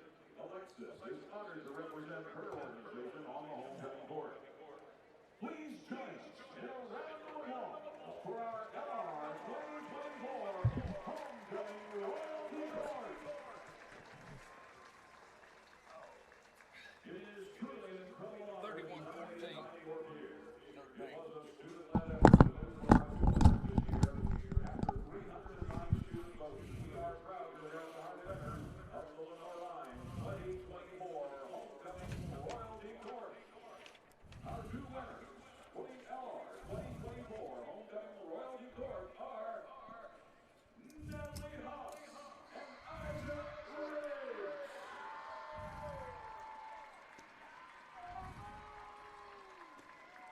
Please join us in congratulating our 2024 LR Homecoming Royalty Court winners as they make their way to the Mickey Arts.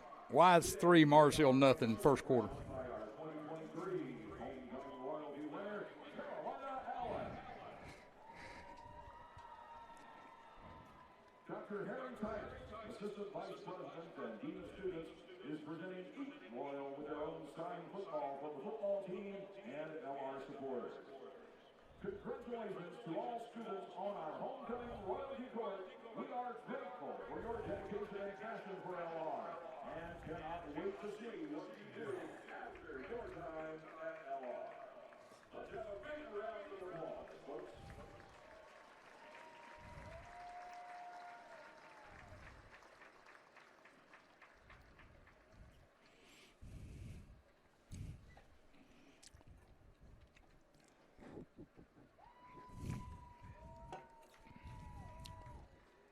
LR soccer kicks off this evening against Limestone. The women kick off at 5 p.m. and they'll recognize their graduating seniors before the game. The men kick off at 7:30 p.m. for Hickory SC night. The Bears are hosting a trunk or treat in the Moret Stadium parking lot on Wednesday from 6 to 7:30 before the men's soccer team hosts Francis Marion. We hope to see you there in your best Halloween costume.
open things up 38-14.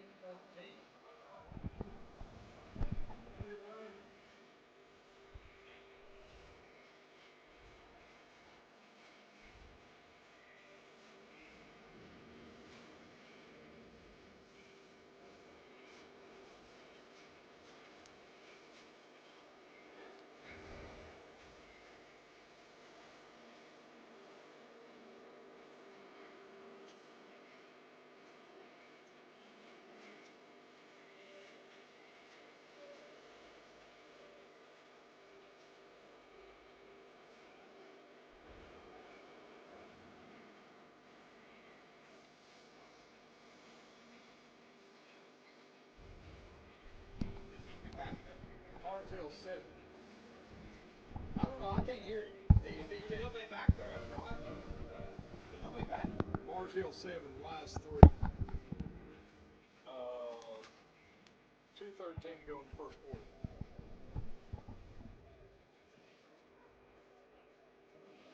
I told you 24-14. Let's see if that game went to halftime yet. Yeah, 24-14 at half, Tusculum.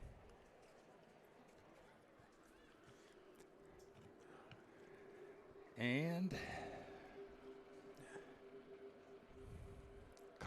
Newman.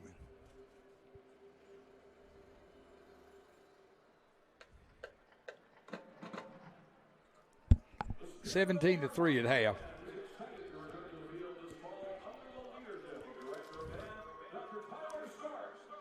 Emory Henry has 234 yards of offense.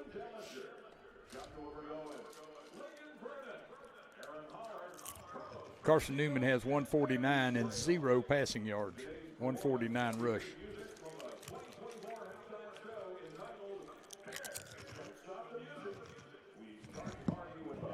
We got outstatted when that last drive. Flipped it. They got 237 total. We got 181. But we're averaging 7.5 per play. They're averaging 6.4 per play. We encourage you to get on your feet and dance along because the music is just getting started. Please welcome to the field. Time of possession, they won that handily. Colin Clinch and the spirit of our marching band.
Your students. So what? Bill's grandson. My grandson. Okay. Yep. I hope y'all learned a lot because he's a smart man. I'm back. Okay. I have a picture of so that's why I was got a question about the impact on it. Well, we know that. I'm just listening to the radio. Whenever I hear it, I'll go back on. Okay. Sounds good. See you, buddy.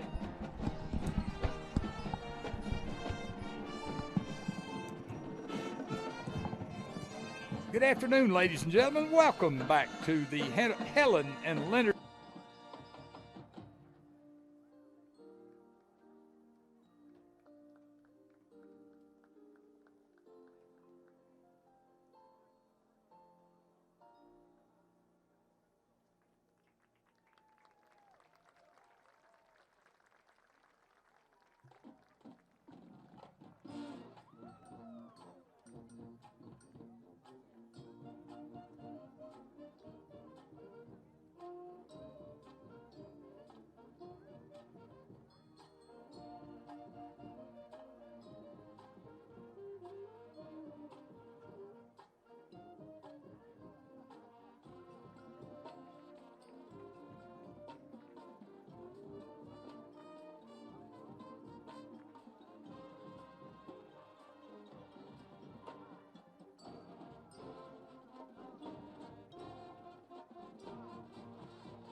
For issues concerning your safety or the safety of others, please call or text LR Security at 828-639-2676. Students, don't miss your chance at $500. Scan the QR code to enter the Fair Time raffle. The winner will be picked near the end of the fourth quarter. LR Volleyball is back in the shoe next Friday for senior night. The energy in Schuberth Arena has been electric all season. Join the fun next Friday to cheer on the Bears. First serve is set for 7 p.m. The Bears are back at home next Saturday for a blackout against Wingate. Fans, we need you there. Get here early, wear black, and be loud. Get your tickets now at lrbears.com/tickets. The Bears Club auction has started. Scan the QR code to see the great items up for bid. 100% of money raised directly Belushi and student-athlete experience at Lenoir-Rhyne. Bidding closes Sunday, November 3rd. Check out the auction now.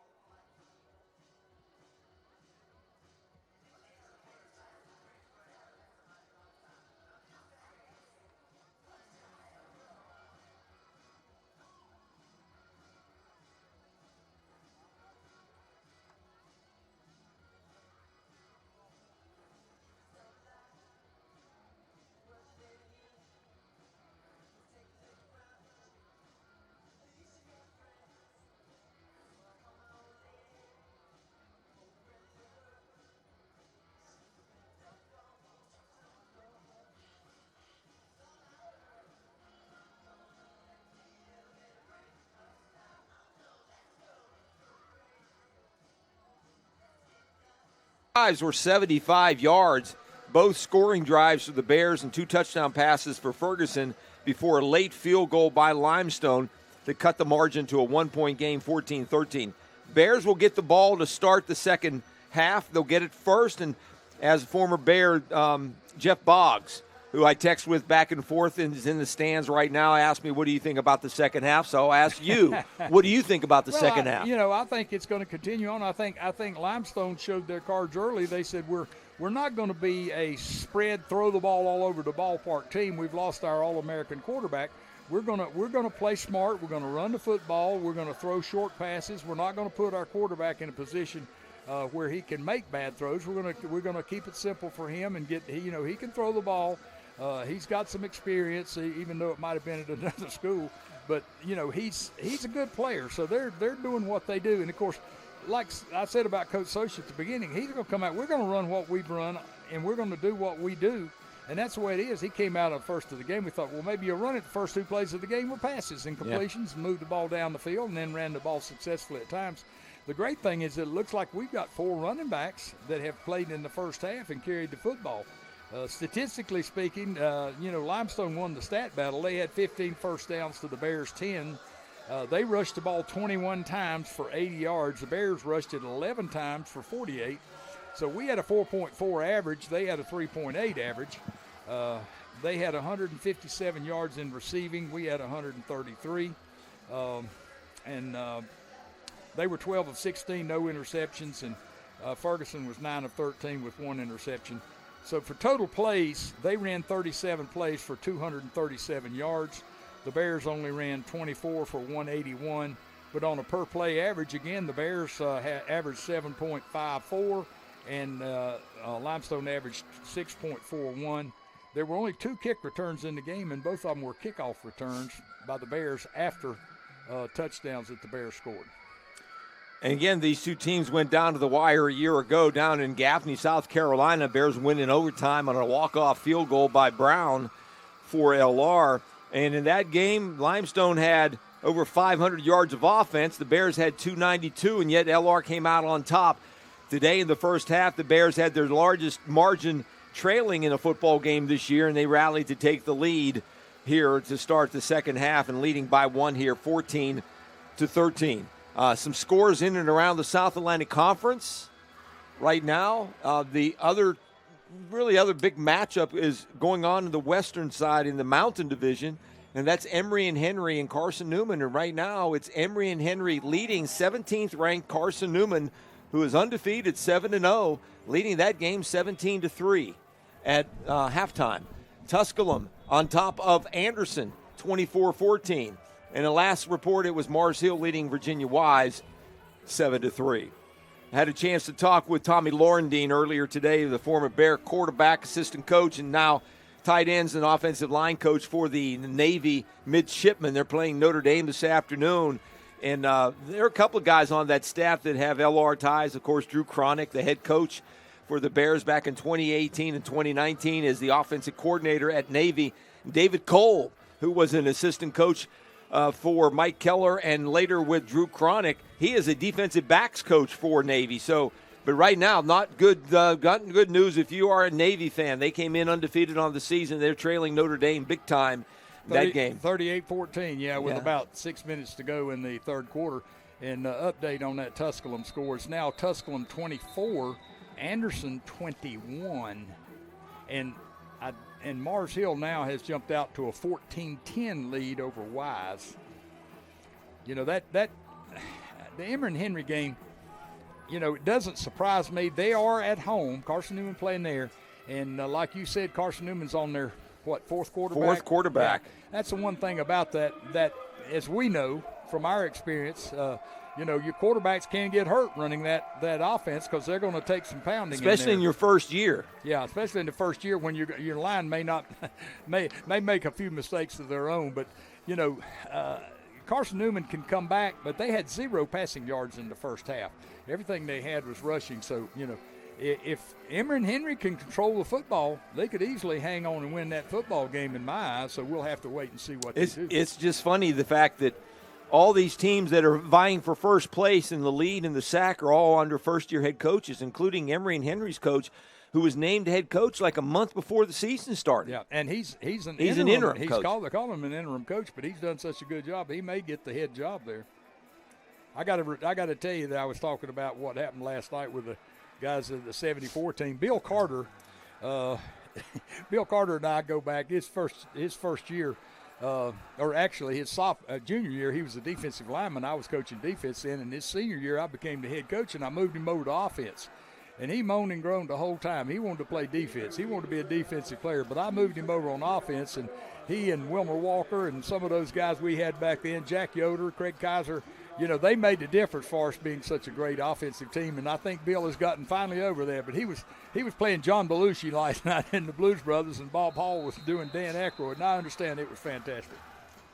We're ready to go to start the second half on that story. As Limestone kicking it off. Beautiful Saturday afternoon here between the bricks. Line drive kick, and it's going to roll out of bounds. Wow, that's a bonus. That kid hit the back of I watched him kick off twice. He hit the back of the end zone line twice. That's a huge He shanked kick. it that time. Yeah, that's NFL. He was, I don't know if he was trying to line drive it, maybe keep it in place so they could cover and get us deeper in the territory, but it cost them 5 yards, so. He's asking that you got to tell him where you want. You got to tell him, is it a 5-yard penalty? Most coaches will say they don't want you to kick over. They want you to move the ball up the field 5 yards. He wants to put it on the left hash too. Should be at the 35-yard line. He wants it on the left hash, and the guy stopped, and now he's coming back over to so this hash. you have the option of doing that or having them re-kick it? Is that what you're saying? Yeah, re-kick is the second. So, all right. if you were at the end of the game and you'd rather have a kickoff and have everybody spread out where you can run, laterals and stuff, or you'd rather run a play, then it would depend, how you wanted to do it if you wanted to make them re-kick. So this is really what they do most of the time. Bears have it 1st and 10, first drive. Ball's on the right hash, handoff Robertson up the middle, and is hit Stone right at the 35-yard line. No yards, no gain, 2nd and 10. Quick change over, too. They had a 5-man line then. They had 5 down linemen on defense, not 4. Their numbers and their guys on the field don't match. Well, let's see. That's why I'm mentioning their names, because I don't know. That means in past situations, you got one-on-ones blocking out front. 1, 2, 3, 4, 5. They got 5 on the line again. Shaded to the near side here. Bears have it on the right hash, 2nd and 10. Ferguson will throw, roll left. Dumps it off to Heilman, tight end, no gain, barely gain, maybe a yard or two before he is cut down. Ball up to the 37 is where they mark it. It's 3rd and 8 now, the first series of the second half. That's the same play they ran twice, and it worked a lot better for them than it did for us. That's exactly the play. Blend motion, play action, run the other way, slide out into your quarterback outside, and run a guy in the flat. It's time to go back to a 4-man set up front. No rush 4. 3rd down and 8. Back to pass, Ferguson looking. Down the middle, it's a screen pass to Robertson. Hauls it in, 1st down, 50, 45, into territory, still rolling. Gets his hand on the ground and pushes forward down to the 36-yard line. Perfect screen pass and a 1st down for the Bears. Yeah, that's a great job. The Bears, I don't even know if we've run that many screen passes all year. I don't remember many. Maybe on one hand. Have come to the wide, not to the wide receiver, but to the running back. And, boy, that setup, they were rushing. They came hard. They had a 4-man rush just coming hard as they could.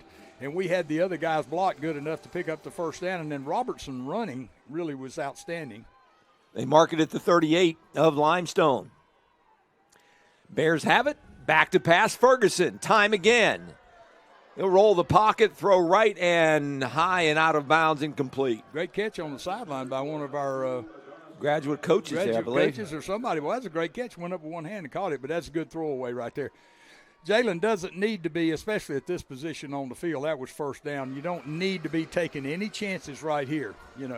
We're in good position with the football right now on their end of the field inside the 40-yard line, so you don't want to take any chances with throws. Jonah Clark, I'm trying to look at some of the offensive linemen there.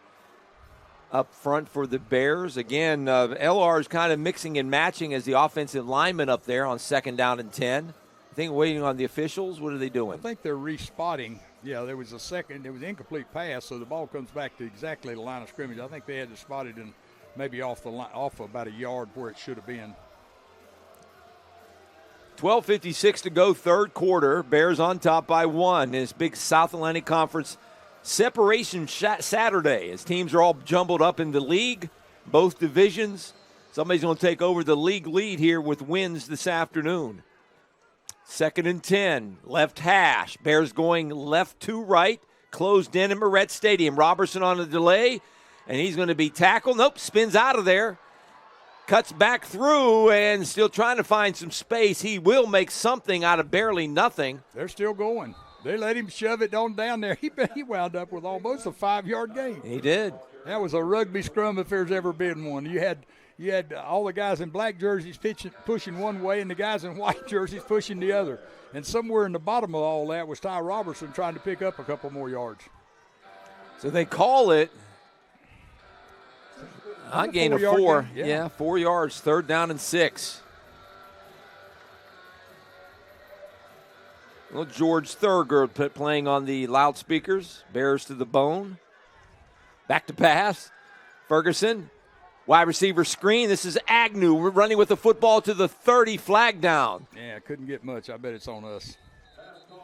And I bet it's a hold. It's one of our wide receivers. I bet you. I'd be surprised if it's not. That'll take us out. They got to take the penalty. It takes us out of field goal range. It's going to be shy of the first down no matter what. Yeah, but I would take the penalty to get us out of field goal range. I mean, we could attempt one from here. It would be about a 40-something yarder, but, you know. And, again, I hesitated to say it at halftime, Juju. We only had one penalty in that half. They only had one penalty in that half. But, you know, we start the second half getting one penalty. And, again, it's not so much the penalty, it's the inopportune time that it happens. We could have lined up here and kicked a 47-yard field goal, which our kicker can do. But now we're back. You know, if we don't pick up at least 15 yards to get it back down there, then we're going to have to punt the ball away unless Coach Socha decides. I don't think he would go for it on 4th and 14. Penalty called on tight end John Godwin. Now it's going to be 3rd and 14, as you said, and the Bears have a spread formation here. 3 receivers to the far side. And we've used the screen pass now, so the screen pass won't catch them by surprise. They're rushing 3, going to drop back 8. To pass Ferguson. Time, steps up in the pocket. He will run the football to the 40, to the 35. Good job. Bumped That's out of bounds right there. That could have easily been a flag. Woo.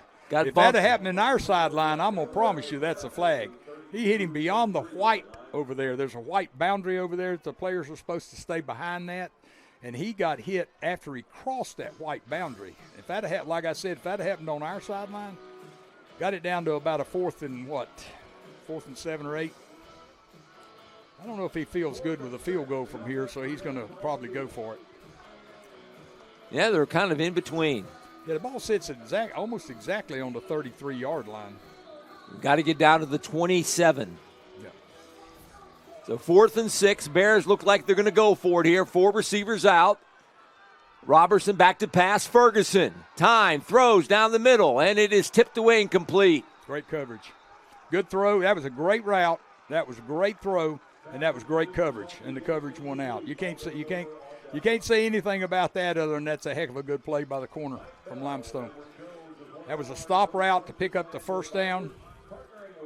So that penalty hurt the Bears that time. So both teams, offense and defense, and now we get going with Limestone to start the second half with 11 minutes to go here. Third quarter, Bears leading by 1, 14-13. Yeah, and the Bears have got to get a defensive stop. You know, we didn't get one in the first half. They got 2 field goals and a touchdown out of 3 possessions, I think. So the ball turned over on downs.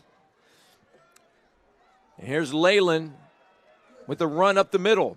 He'll spin and turn forward to the 37. It's going to be a short gain of maybe a gain of 3. Second down for Leyland for the Saints, who came into this game leading rusher, close to 700 yards and nearly 6 yards a carry, 4 touchdowns. was their primary runner in that first half.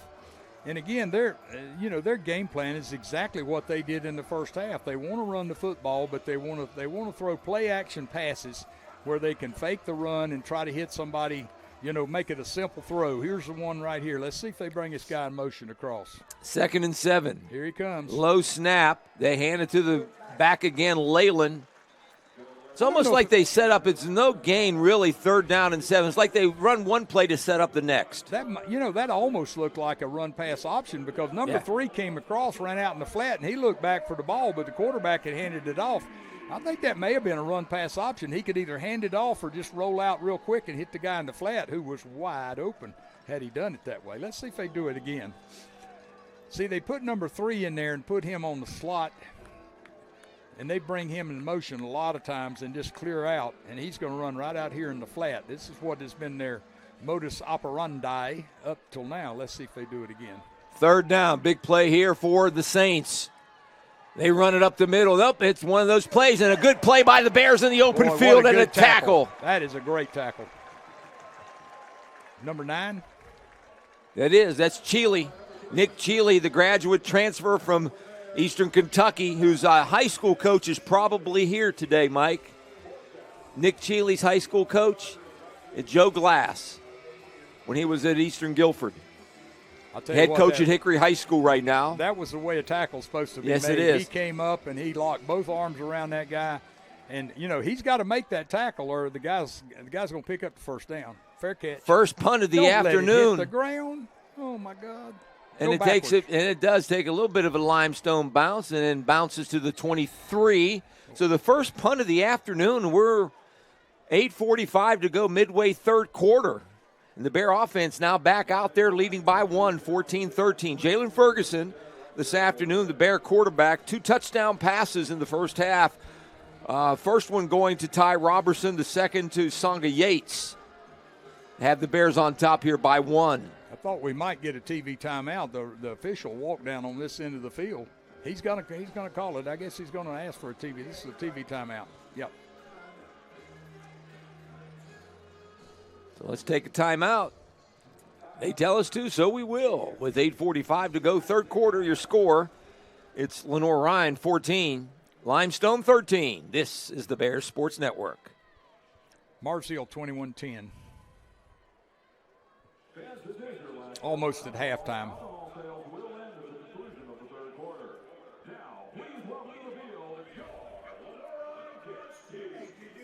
Tusculum 24-21. Yeah. Tusculum 24-21, 3 minutes and 24.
Coming 2024. Glad you're aboard wherever you may be listening or watching in and around the greater Hickory Metro or on the internet. Flow Sports, WHKY.com. We have different platforms that you can listen and watch. Bears by 1. Juju, I don't remember a stop in the first half except the interception. And in the second half, we've had 2 series and had 2 stops, both defenses. And the Limestone stop was great because we had moved the ball down deep into their territory before we did get stopped. Yeah. 1st and 10 now for the Bears. Ball's at the 23. They send Heilman in motion. They hand it off again to that back. That freshman getting a good run is Trey Brenton. Wow, that ought to be a penalty. No, they're giving him a don't do that anymore. He just shoved our tight end all the way back in about 6 yards deep in the backfield. Trey Brenton, the freshman out of Georgia, getting his first action of his career, ran for 8 yards that time to the 31. And a player down for Limestone. Let's keep it right here. More updates around the SAC. Over on the Mountain Division, East Emmer and Henry now leading Carson Newman 17-10. Tusculum trying to get their first win over Anderson 24-21. And Virginia Wise trailing Mars Hill 21-10.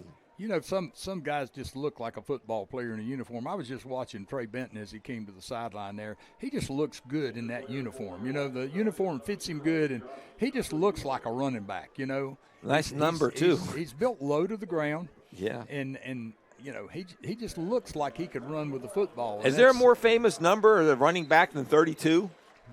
Well, Jim Brown would have to be number one, and I guess O.J., the infamous O.J., would be in that group. But Jim Brown was the best 32 I ever saw.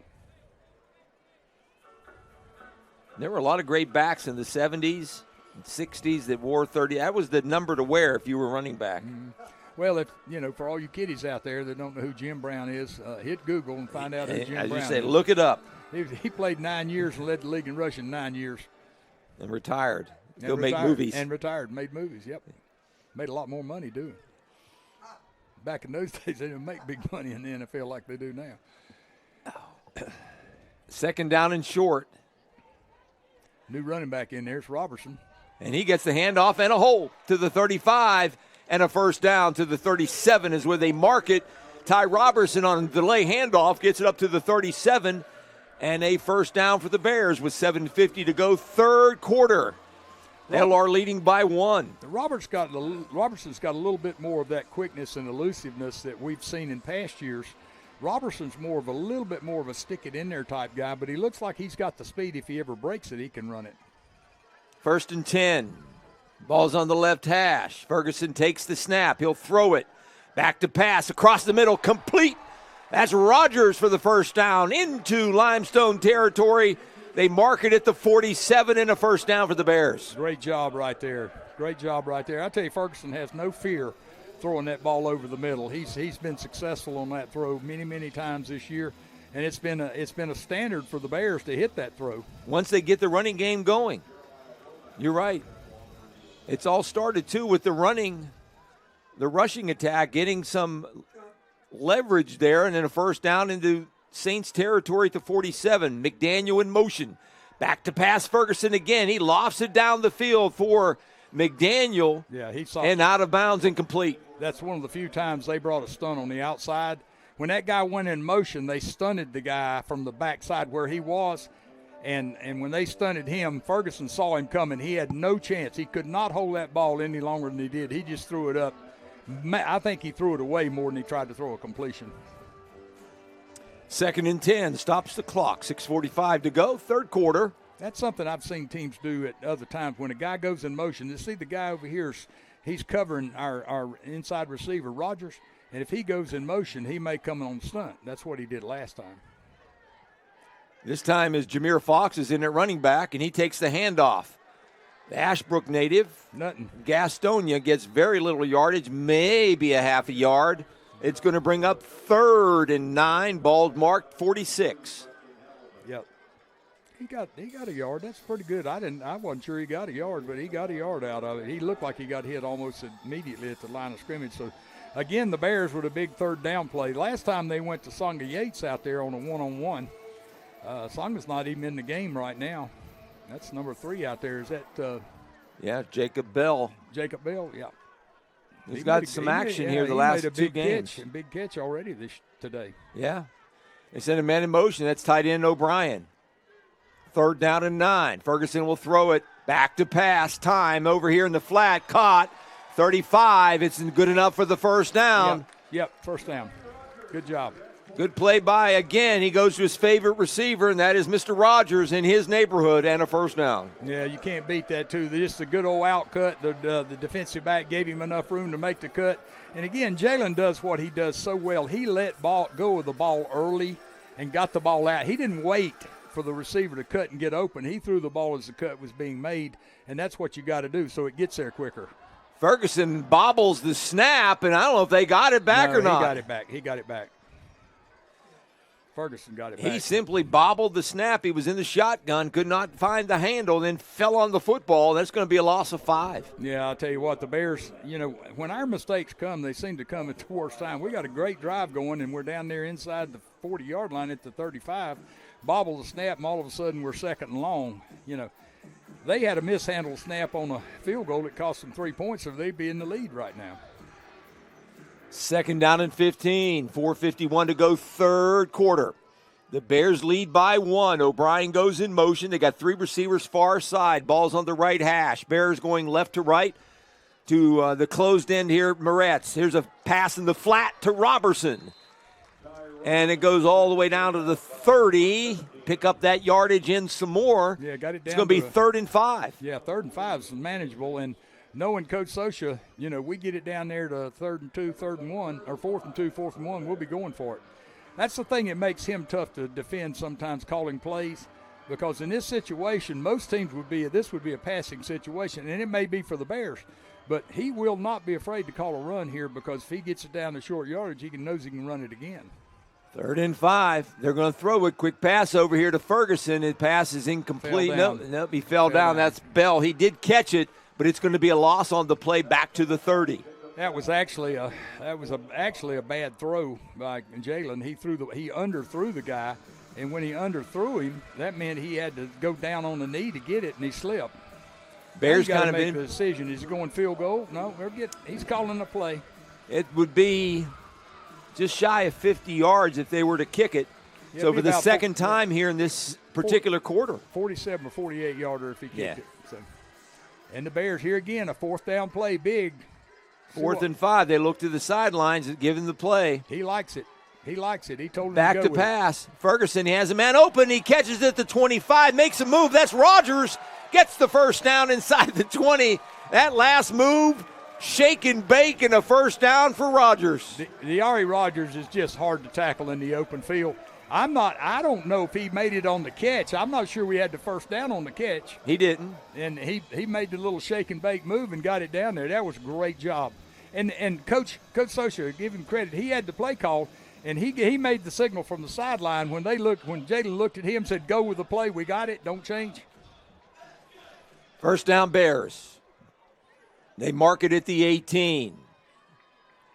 Ferguson hands it off straight up the middle to Robertson. They push forward inside the 15, maybe down to the 14. They'll mark it at the 15, gain of 3. Yeah, the Bears have this is one of those drives you're glad to see a little bit of run, a little bit of pass. We've created some good situations on 3rd down and picked up some crucial first downs. The Bears need to, and they're in position now to make sure we get some points on the board here. If we can, even if we don't make this first down or score, we can make a field goal from this range. This time Ferguson in the gun. He motions Gibbs back in there. Behind him, standing at the 20. He hands it straight ahead. This is Gibbs inside the 15. Push. And they push it down to about the 12. He's got to get down inside the 10, mark it at about the 8, so it's going to bring up 3rd and 4. 3rd and 4 now for the Bears with 2 minutes to go here, third quarter. Again, you've got the same situation right here we had before. He can choose to run this ball, set up a 4th down and short, maybe, or make the first down, or he can choose to throw it. And then, if he throws it here, then it's incomplete. Then you feel he's probably going to go field goal. So Jameer Fox is in there, the Gastonia Ashbrook High School freshman. He has a lot of confidence in those backs because he put Benton in there with 5 minutes to go in the first half, and he hadn't touched the ball all day and made some great runs. They hand it up the middle. This is, again, Fox, and he gets it inside the 10. Or they mark it. He's going to be shy of the first down, so it's going to be another 4th and 1 now for the Bears. Yeah, 4th and 1's better than 4th and 5, though. He had that when he handed that ball. I thought Ferguson might have kept it. He had that run pass look on him. He might have kept it. Now, if the Bears do what they've done in the past, they're going to run this football. They're going to hand it straight ahead. I'm a little surprised. I don't know if I wouldn't have Benton in there. Bears are going to roll the dice again. He's a little more powerful back. We'll see what the play call is. Robertson checks back in. 4th and 1. Take the snap. They hand it straight up the middle. It's going to be close. Flag down in the end zone. Yeah, I'm not sure what happened there, but I'm not sure he made it. It's really, really close. We're not close enough down there. It looks like to me he's not made it. What's the flag for? If it's on us, they're going to refuse it because we didn't make it. Yeah, Still no call from the official. He didn't make it. That one official keeps pointing that way. It's their ball. Penalties against us, I guess. No confusion. That official's having a big, tall, long talk back there. Let's see. It came in the secondary. There you go. Legal substitution. Wow. First down, Bears. What a call. What a play. I never look in the secondary when they make calls, but I saw the yellow flag go down in the secondary in the end zone where it's black, right between the Lenoir and Rhyne, right, the hyphen. Yeah, he's the guy back there in the back that's responsible for, like, delay of game, and he's also responsible for too many people on the field. He's looking for everything. Evidently, they brought somebody in, and we're not supposed to in that situation. So the freshman Brenton checks back in. Trey Brenton standing at his 11, first and goal. Great time for a play pass on first down. Let's see if we do it. Bears bunch the formation. They give it to Brenton up the middle. No running room this time. They got him low and they got him high, and they drop him back to the 5. They got a big old boy. Did you see that big guy right there, number 66? Woo, 96. Man, is that guy a load. Is Jaden Acevedo, 5'11", 280. End of the quarter. Jacksonville, Florida. And that's the end of the third quarter. When we come back, the Bears will have it second and goal. Leading here 14-13. Neither team scores in the third quarter. We'll see if the Bears can get on the board to start the fourth. Back with more. Your score, LR 14 and Limestone 13. This is the Bears Sports Network.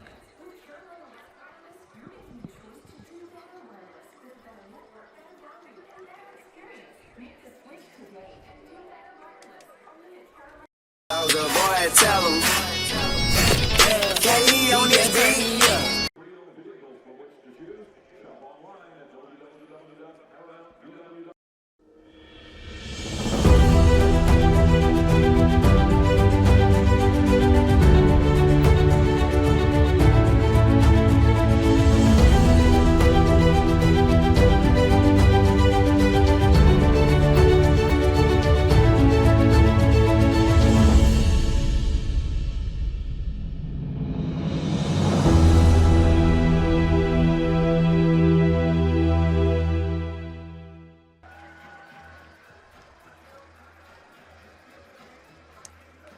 Okay, back here, we come back to start the fourth quarter.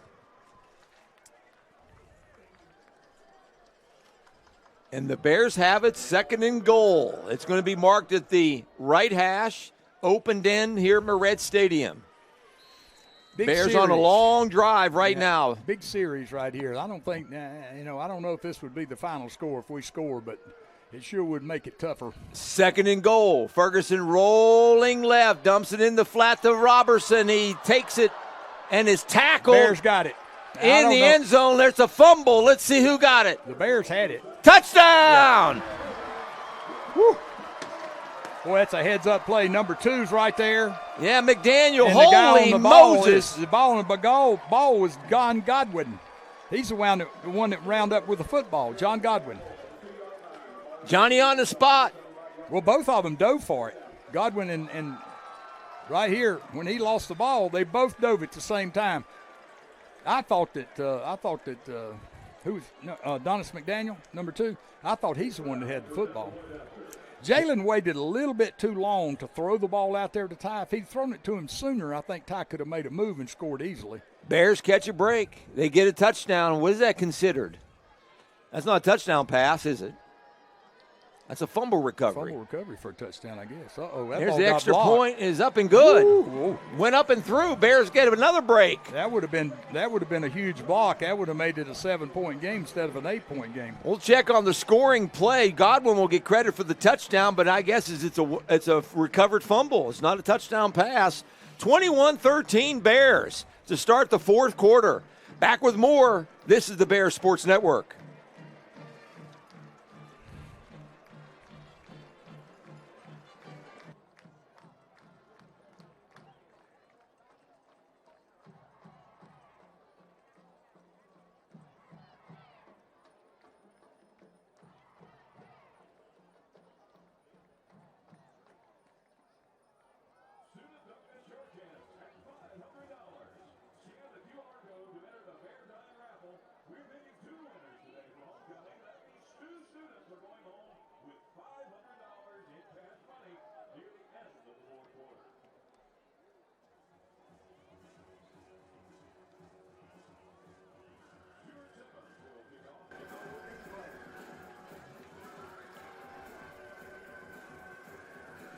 They've got the last play on here is the substitution infraction on the play-by-play. They don't have Back to action here, and the Bears get back on the scoreboard. Here is the kick by Simmons, will be fielded at the 2. Running backwards, spun forward to the 25, and tackled in the open field by the Bears. Good play again. Again, that's the kicker. Stuart Simmons with the tackle that time. Good job. He hadn't punted the ball all day, but he made a tackle that time on the special teams. So the Bears get on the board. What is that considered? A 2-yard fumble recovery? Probably. It says it's a fumble. It says a pass 5 yards to Ty Robertson, fumbled by Ferguson. Jalen recovered by LRU. Donis McDaniel touchdown. They give it to McDaniel, but I swear I believe it was John Godwin. Looked like he's the one that came up with the ball. But anyway, regardless, it's a touchdown on a fumble recovery. So the Bears lead their biggest of the day by 8, 1st and 10. Leyland with the run up the middle. Very little yardage to the 26. Well, this is where you don't panic. Okay, if you're Limestone, you don't panic. You're only down 8 points. You got a full quarter to go. You run the offense. It's been taking the ball up and down the field. You know, they've had one punt and one stop.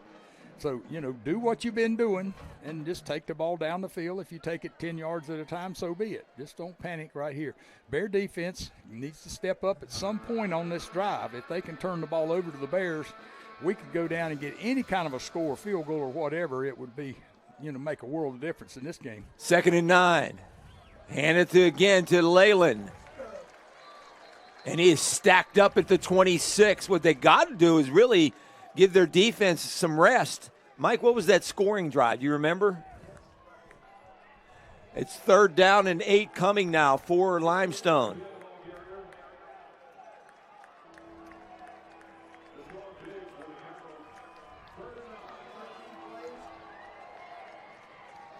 Third and 9. Ball's at the 26. Bears have had long scoring drives on their touchdowns this afternoon. Big play here. Ball's in the center of the field. Bears show blitz, then back out of there. They rush 3. Quarterback time across the middle. It is caught. He ran backwards. He ran backwards and didn't make the first down. Wow. Good play over there by the Bears secondary. That's 29 Royce Turner on the stop. Let's see what Coach Cotchery's going to do now. He's, you know, this is he's sending the punt team out, so that kind of ends that. Whoa, he's pulling them back. Now he's bringing them back out. They did a little in and out. That was a little surprise. I didn't think he would hesitate there. I thought he might punt the ball and hope his defense can go down and make it. You know, this is lining up where they could run some kind of a crazy fake. We'll see. Be alert. Be alert. We saw a fake last week. Well, that's our defense out there. That's not, you know, that's not the punt. Here's a snap by the punter. Second punt of the day. Rogers. Nope, that's Yates. He fields it at the 30. Makes a move. Shake and bakes his way, but no yardage to run. He'll get up to the 33. He should have kept coming. If he'd have just kept coming right out this way, he would have. He might have made another 10 yards. He might not got around him. So the Bear defense with a couple of punts here to start the third quarter of the second half, kind of stymie this offense a little bit. And since that first quarter when they jumped out to a 10-0 lead. That drive was 16 plays for 77 yards. Took 8 minutes 55 off the clock. That last drive. Yeah. And the Bears need to do it again right here. They'll win the game if they do that. I think we got a good chance if we do that. Plus, this is one of those time-consuming drives too. You'd like to have eat some clock up while you're scoring. Running hard with the ball. Fumble. And it's a fumble. I believe they got it. Yep, they got it. Fumble by the Bears. Yep. Boy, I tell you what. Running hard with the Bears was one of that freshman running back, Jameer Fox. He tried to get some extra yardage. And they were taking it away from him. They stripped it through there. In high school, those kids didn't take it away from you like that. What a play. Boy, that's tough. It's been back and forth. Bears caught a couple of breaks on that touchdown drive. Now the defense is going to have to rise up here. Ball's at the 41. Well, that's the bad part is the defense that had 2 stops this half. Had 2 stops in a row, and then you give them the ball at the, 41-yard line. And that was just a freshman mistake. The kid, when you get in that pileup like that, you got to cover the ball up because you could see defenders when they get stood up. Part of the defenders, all they're doing is ripping away at the ball, and that's exactly what they did. That's what you teach them to do. 1st and 10. Ball's in the right hash in front of the LR bench. Back to pass Stinson. They're going to take a shot deep down the field. It's going to be intercepted. This time Cheeley didn't drop it. He picked it off. And an interception by the Bears. Boy, what a great play. They thought they were going to have a receiver wide open because what they did, they ran a sneaky formation. The tight end was the second man over from the center. Can't see it now. He's already gone. But the tight end's the second man over. And they thought they could slip him out and people wouldn't see it. And the safety and the secondary both covered it very, very well. Great play by the Bear defense.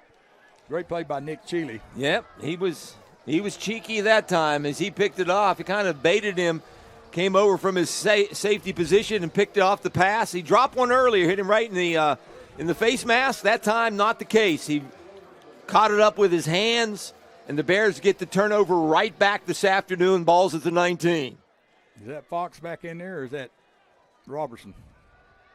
That's Robertson. He's got the orange hair and a flag down in the backfield. Would that be our first penalty for holding? No, our second holding penalty. We had a wide receiver called. And it's, again, the inopportune time. Let's hope that it's not against us, but I guess it is, the way they're looking. Yeah, he's telling him that guy's faking to mark it off against us. Holding. That's the tight end, Heilman. Jeez, a whiz. And see, again, it's the inopportune times. We're backed up against our own goal line anyway, and then we get half the distance to the goal and make it even tougher. So 1st and 20 now for the Bears. 11:55 to go in the ball game. LR leading by 8. Ferguson is in there. Going to have a couple of big plays right here. It's 1st down and 20.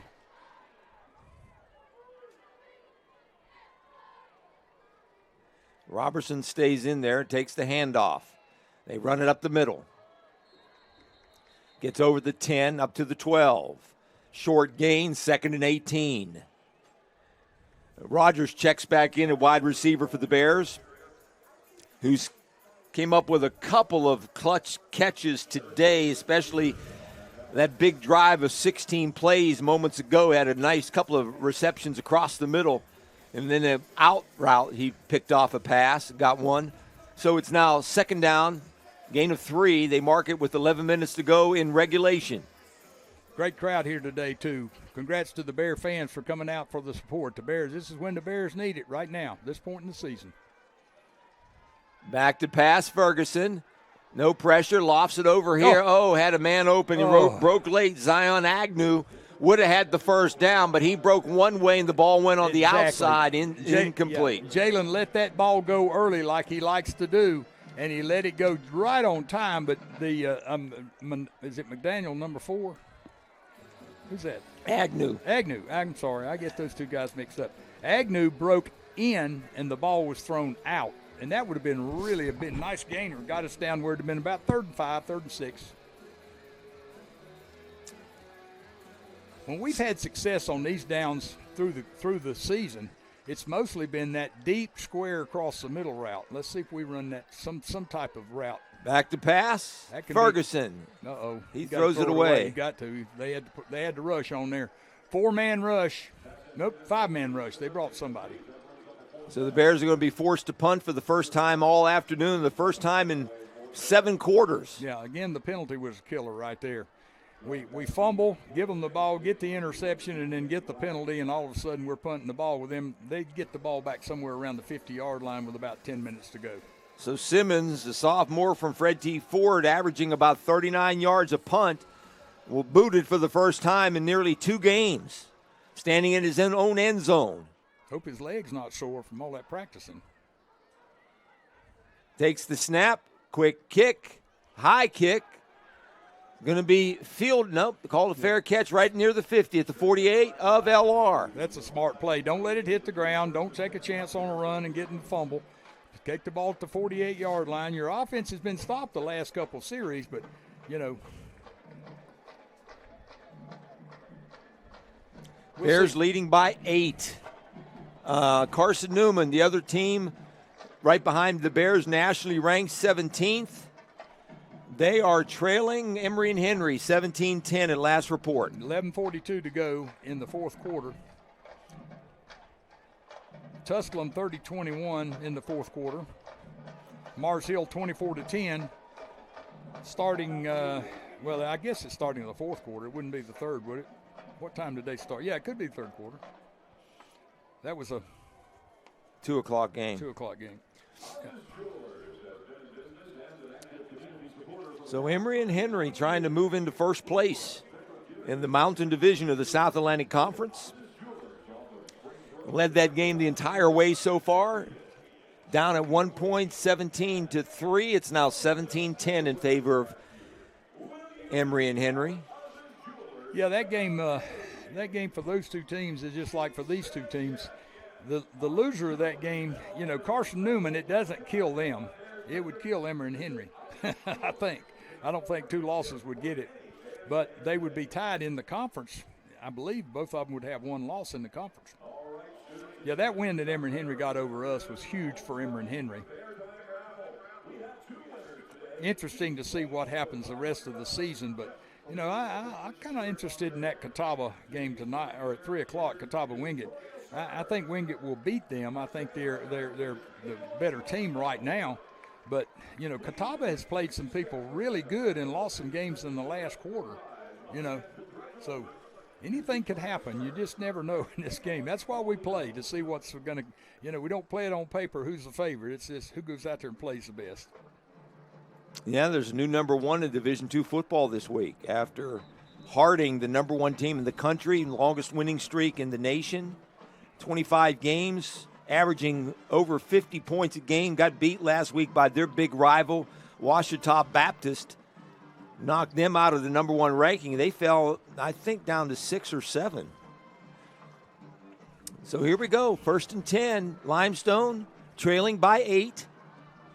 10:39 to go in regulation. Ball's at the 48 of LR. They're going left to right to the closed end here at Moretz Stadium. Handoff to Leyland, spinning his way forward, pushes forward inside the 45. They'll spot it at the 43. Good gain of 5 that time. And again, there was some tackling in there that wasn't the best. We had him for maybe a 2-yard gain and just didn't tackle very well. We were trying to strip the football when we got him stood up in there. Back to pass. Stinson fires it in there, completes that pass to Robinson. You can see exactly. And a first down. Yeah, you can see exactly now what the theory. We took the shot a while ago and it didn't pay off. We're going to take this ball and we're going to drive it down the field. We're going to run the football. We're going to they're lined up in a run formation. They're going to throw a 5-yard hitch to a guy wide open, and they're going to run the football. That's what they're going to do on this series. Left tackle moving. Didn't call it. They're going to pass it. They should have called it. He moved twice. He couldn't get set. I don't know if he was looking inside like he was looking at the guy to see what they were doing. It's going to be a 5-yard penalty against Limestone. Yeah, it's the left tackle. 64. Yeah, well, he's 6'7", 320 pounds. No wonder. They say they're going to call it on the center for moving the football. But the left tackle was moving too. Well, maybe that's what the left tackle was looking at. Maybe. That left side, if they're looking at him moving the football around, and that messed him up. If I'm running it that way. They got a 6'7" and a 6'8" over there. Yeah, they got some large players over there on that side of the field. 79's not – that whole front line is maybe the biggest line we've seen all year. 1st and 15 now. Under 10 minutes to go, 9:42 to go in regulation. We're outnumbered over there now. He's coming back. This evens Send it a up man a in little motion. A little play pass. Run pass option incomplete. He thought he was going to break inside. That was a read play. The quarterback and the receiver were supposed to read the corner, and the quarterback read out, and the receiver just kept drifting. 2nd down, 15, stops the clock, 9:32 to go in regulation. Bears up 8, 21-13. 5 receivers, nobody in the backfield. They're motioning. Watch the guys over on the far left. We're playing man-to-man across the board. They send the running back in motion. All right, we jump out of it now because they brought a guy in the backfield. Let's see if they run the wheel. Left tackle moved again. Back to pass. Stinson, he scrambles left. He's looking, throws it, and he's out of bounds, incomplete. Yeah, he was way out of bounds when he caught. He waited too long to make his decision. Quit running your mouth at him and get back in the huddle. We got a guy over there running his mouth at the quarterback. Now, that's about stupid. Who is that? That is of 8? Yes, Jalen Willis. I tell you what, he's a captain. You got to be smarter than that. He was right in the face of the guy in the white hat running toward him, and he was right in the face of him. You don't do that. That's not smart football. Crowd rises. 9:24 to go. Regulation. Big play here. 3rd down, 15. They haven't run a screen pass. This wouldn't surprise me to see 23 get a screen pass right here. Back to pass. They're going to take a shot. Floats it down the field. It is caught out of bounds. Boy, that was a heck of a throw and almost a heck of a catch. And he bobbled it too, I believe. Well, he's not arguing because he knew he didn't get it. Our DBs, I tell you what, they need to keep their mouth shut. We were talking to him again. That's not smart. The last thing we need here on 4th and 15 is, they're kind of in a bind here. Well, you kick it and play field position, right? With 9 minutes to go in the game? Yeah, I don't know. It's a tough call right here. I mean, you can run it deep. I mean, stranger things have happened. Okay, he's challenged. He's challenged that play. He wants to see if he caught it in the corner. I didn't think he caught it. I thought he had. But so how did they get a second challenge if they did it once in the first half? They didn't use that challenge. It didn't happen because they didn't have the play-by-play or whatever they need. They didn't have it. Oh. Remember, the white hat never went down here.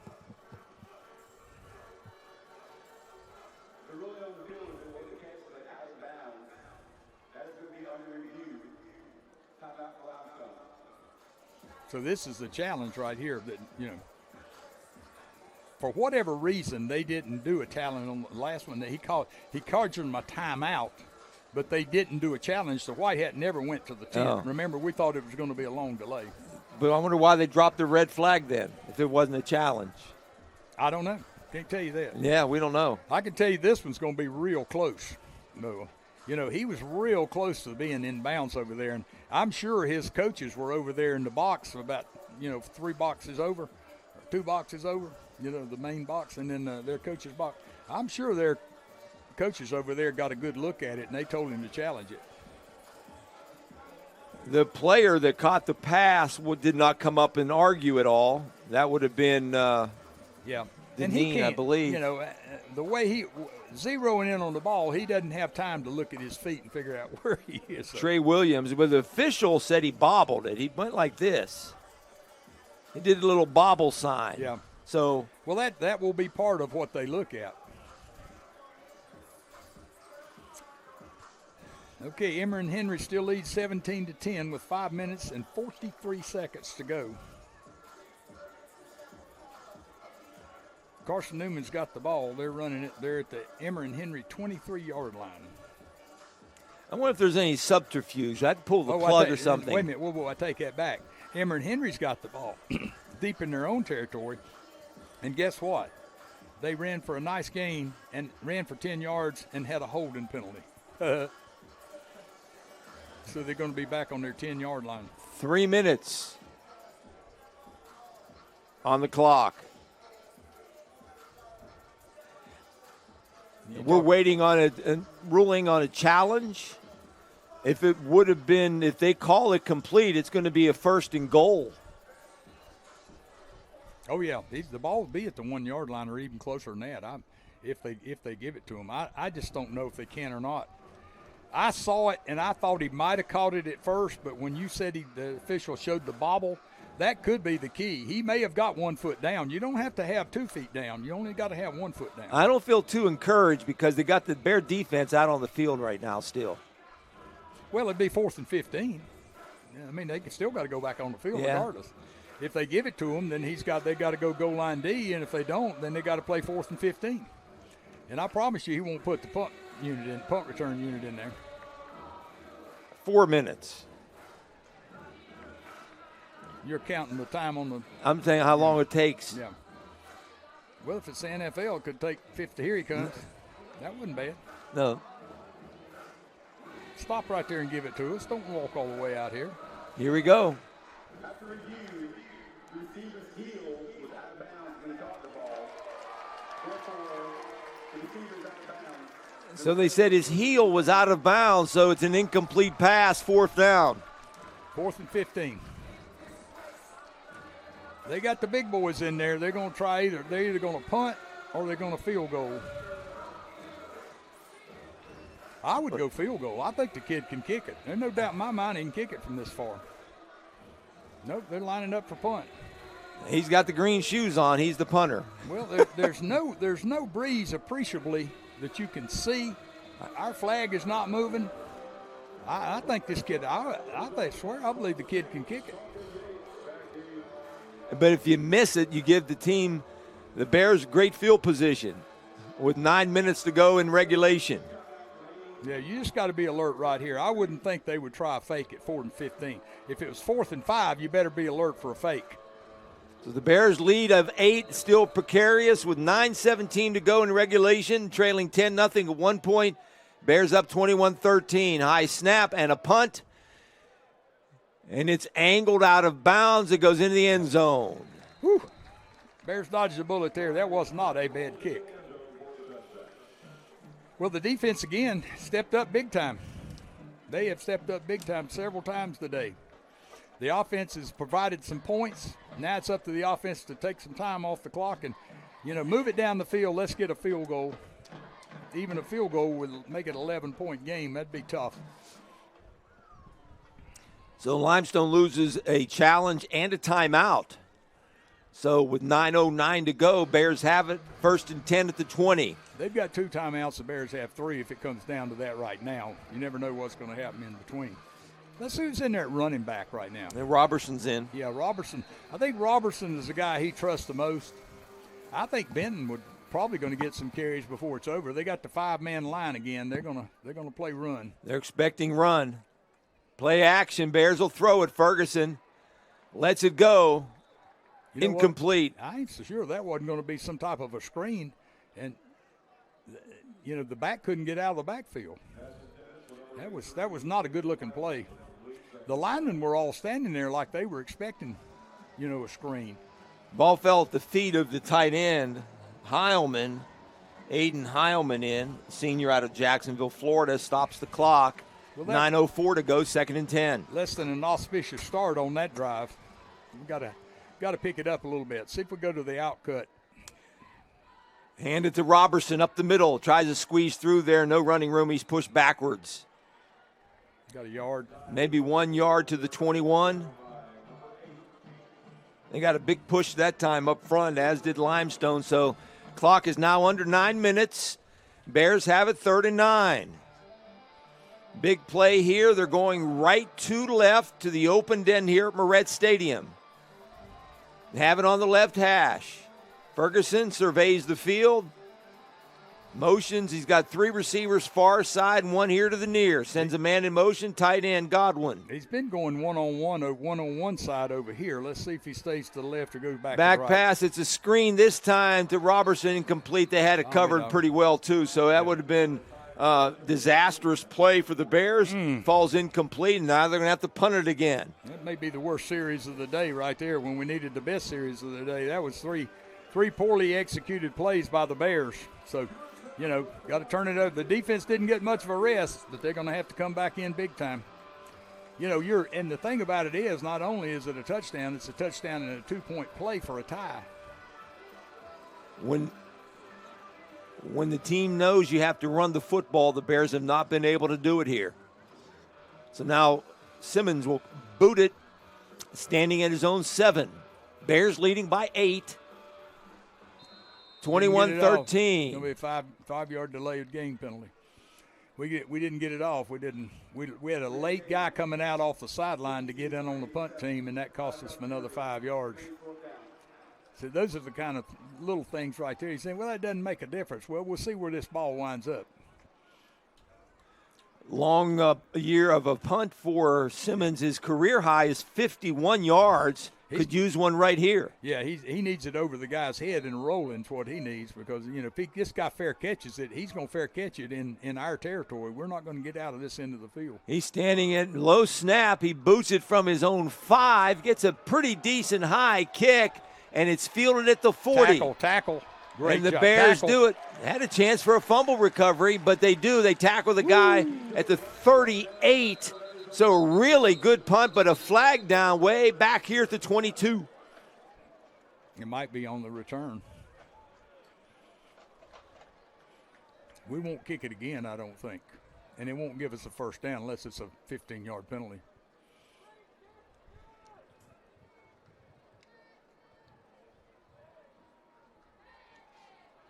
We might can add it on to the end. Yeah, march it backwards. Added on to the end, so that got the Bears at least out of the shadow of their field. To the 20. It's going to be inside the 30. Yeah, 28-yard line. Great job. Great job by the kicking team. That was a really, really fine punch. Like you said, he hasn't had to punt many times. What's his second punt today, maybe? Yeah. And that was one of his longest. He boomed that ball. That was an excellent punt right there. The Bears back up Limestone with 8:06 to go in regulation. The Saints have it at the 28, trailing by 8. The front front 6, you might say, because we use a lot of them. They've done a pretty good job today. Picked off, intercepted. That's Brown. Chris Brown. Chris Brown, boy, he's been out for a long time. They don't have a challenge left. He would probably try to challenge this, see if he trapped it against the ground, but 2 officials came together and said he caught it. So Chris Brown, who's been out for the last couple of weeks with a little bit of a back injury, he started 40 games in his LR career.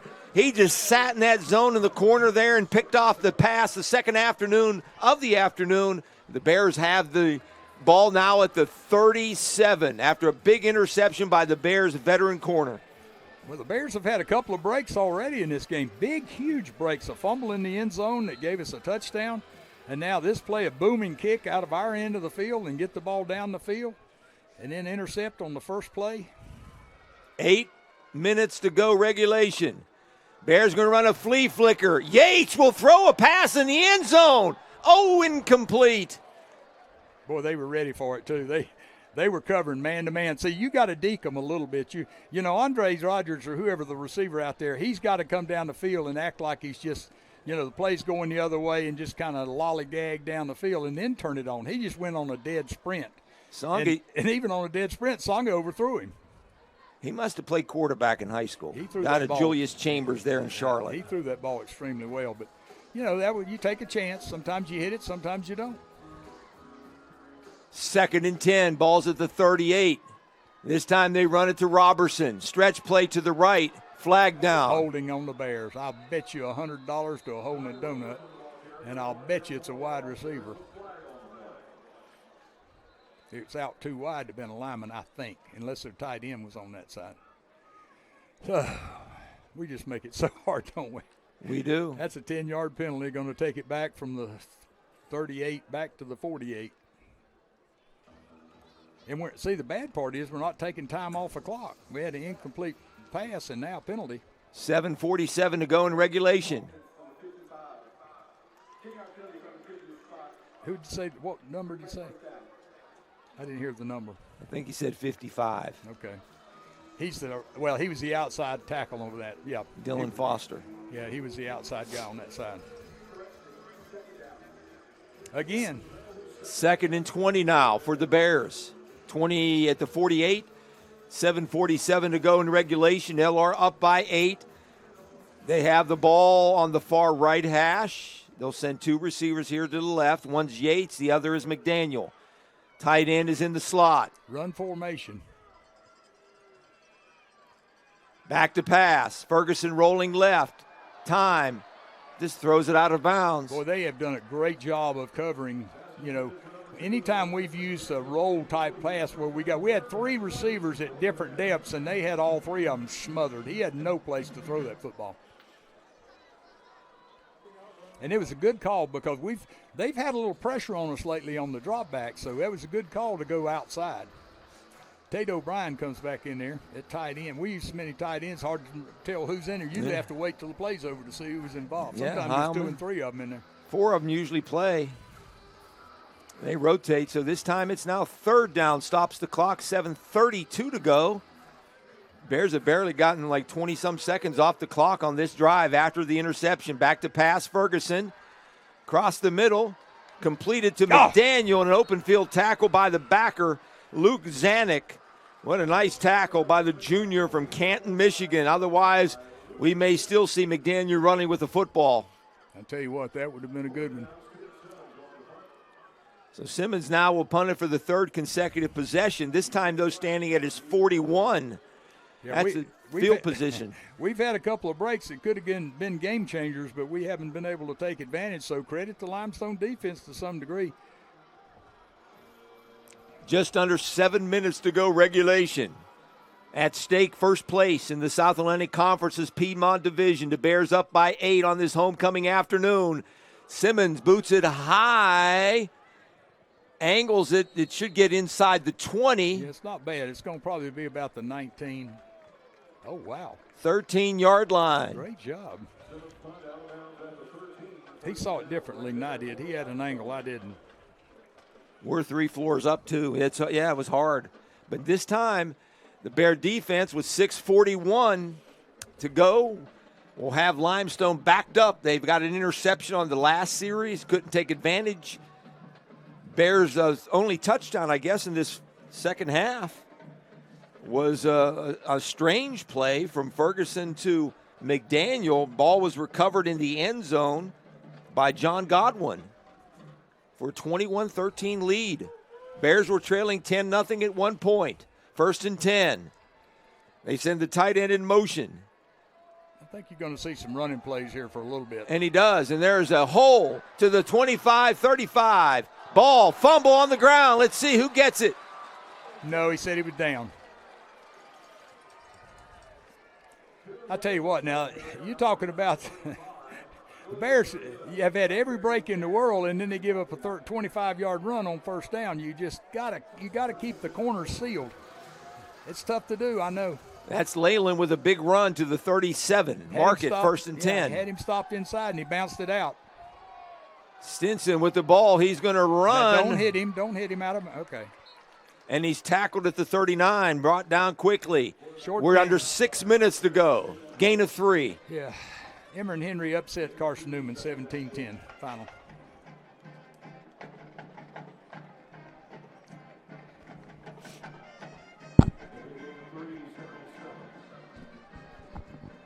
Carson Newman had 352 total yards of offense and lost. 2nd down and 7. Stinson, the quarterback. Back to pass across the middle. It is caught. 1st down into LR territory to the 43. On a slant pass, they go to Trey Robinson, one of the leading receivers. He has 8 touchdowns this year. It's the first time I think we've maybe called his number today. and he gets the first down in the LR territory to 43. I'll tell you what, that was a good play call, too. They slanted. There was nobody over there. It was one-on-one. 5 minutes to go in the ball game. Quarterback Stinson is sacked at the 43 by Lecheski, by the Bears. Connor Lecheski, the junior from Greensboro. Bears got some pressure that time. 2nd and 10, 4:48 to go in regulation. Yeah, clock's not really a factor right now. They probably would think, Limestone might think, unless they got lucky, this might be their last possession. But they don't have to worry about the clock because they got plenty of time and 2 timeouts. They've got to make first downs and move it down the field and get down there and score and go for 2. That's all there is to it. A lot of tight receivers this time. See if they run that slant again. Stinson. Nope, run and play. Here we go. Here's a run pass. He'll throw it downfield. It is caught. First down inside the 10 to the 9. Wow, he threw that. That was a hope me pass right there. There's a penalty flag back here. I don't know who it's on. I would be too lucky for them to get their first holding penalty. If they had a holding penalty, ineligible receiver downfield. Ineligible downfield on that run pass option. That's as good as a penalty as a holding penalty. Nick Cheeley down. One all day. I think Cheeley may have got the wind knocked out of him. He's down in front of the LR bench inside the 12-yard line. He's had a fine game today. He's had an interception, some big tackles. Comes off the field, holding looks like his shoulder. Bears have had 5 penalties for 48 yards, and that's 4 for 25 for them. If that one's already loaded in here, I don't know if it's loaded in here or not. That's the left guard, number 64, Onara, and he is a 6'7", 320-pounder, and he was floating downfield. He's hard to miss if you're that big getting downfield. It's hard for him to miss you down there, buddy. 4:06. Rolling clock down to 4 minutes. 2nd down, 15. First down is the key right here. They're not thinking touchdown unless they just happen to hit one. They're thinking right here is back to pass. Stinson nowhere to run. Looking to scramble, throws it. That's a fumble, my friends. Incomplete pass. Yeah, incomplete. To who? Well, it doesn't matter. To the lineman? They recovered it. It doesn't matter. Quarterback took a really tough hit he kind of fell back. I don't know if he's okay or not. He took a big hit right there, and his arm got caught in a funny position. I think he's okay. He'll be able to. Why is that not intentional grounding? Because he's out of the pocket? Because he got hit. Yeah, because he got hit. He got really drilled as he was trying to throw that ball. That's why the ball looked so funny coming out. I thought it was an incomplete pass from the get-go because I knew he was trying to throw the ball down the field. He was trying to throw the ball back over toward the field. I wish he'd have got rid of it. It might have been intercepted. So they call it an incomplete pass. Yeah. Not a fumble. Nope. It's still 3rd and 15. Stops the clock, 3:43 to go in regulation. Trips to the left. One receiver to the right. Stinson stays in a quarterback. Got to cover. Sends a man in motion. Got to cover him. Back to pass. Bears bring pressure off the edge. Stinson scrambling, being chased by Willis. Throws it over here. It's incomplete, out of bounds. Boy, the Bear defense, I tell you, the pass rush has come to life, and that's a 3-man rush right there. 4th down. Bears are sending some guys in and out. Quincy Smith, number 79, defensive lineman, a freshman from Snellville, Georgia, in there. Boy, this is a stunner right here. I guess it's 4th and 15. The Bear defense once again steps up big time. They're going to keep most of the defenders out there. Again, 4th and 15. I'd rather if I were going to go for it, I'd have my team out there running the play. I wouldn't have a punt on the play you practice maybe 4 times. So 3:35 and 2 timeouts. Here's the punt. That's in the end zone. Just let it go. And it does. Touchback. Bears will get the ball at the 20 with 3:27 to go in the ball game. Limestone with 2 timeouts left.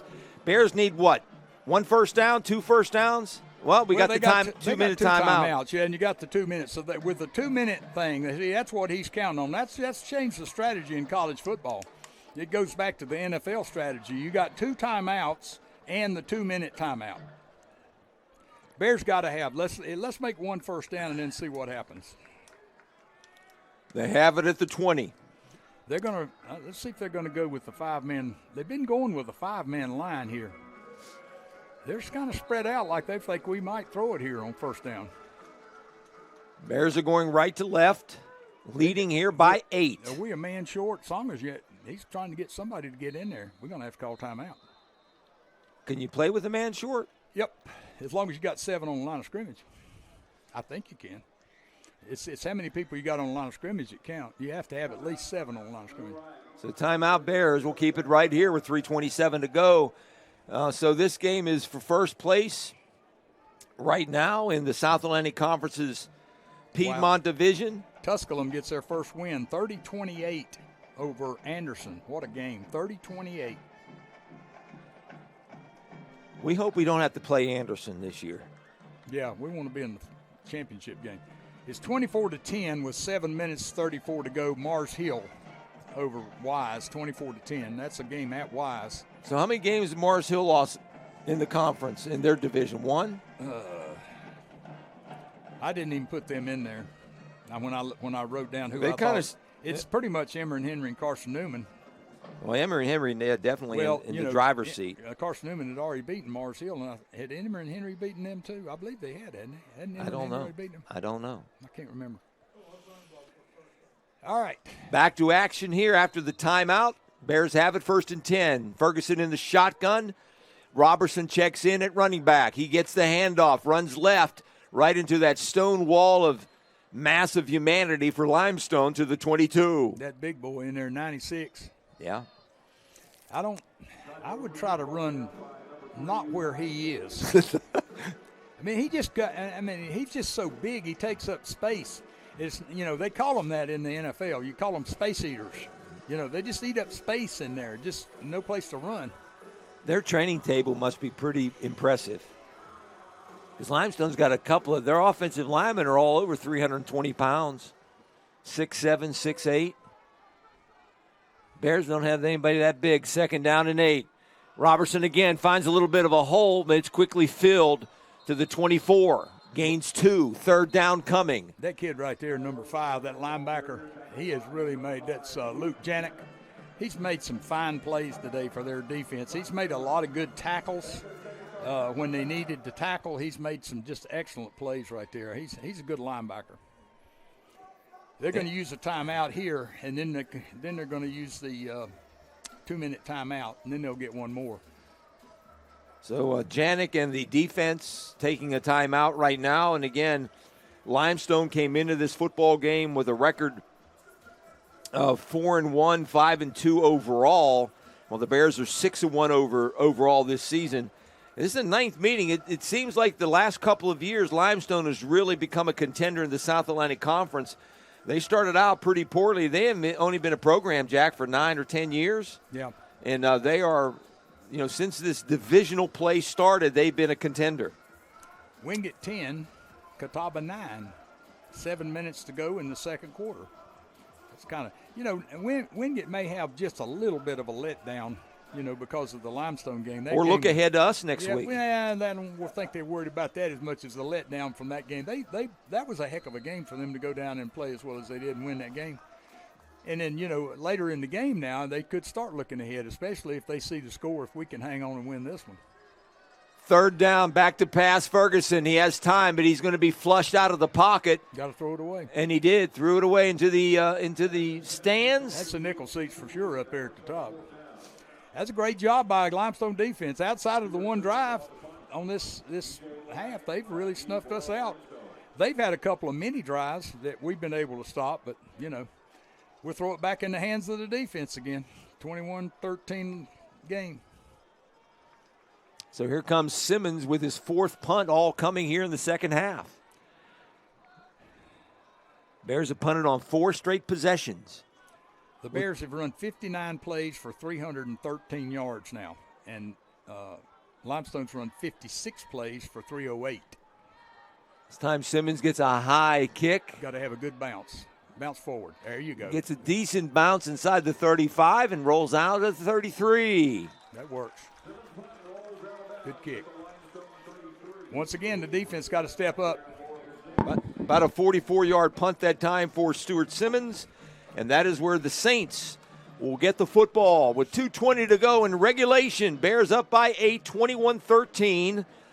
Again, they're playing with Jaden Stinson, filling in for the injured Dustin Noller, South Atlantic Conference's all-time, well, not all-time, but he is the preseason all-conference quarterback. 16 for 27, 2 interceptions and 191 yards. Not a bad day.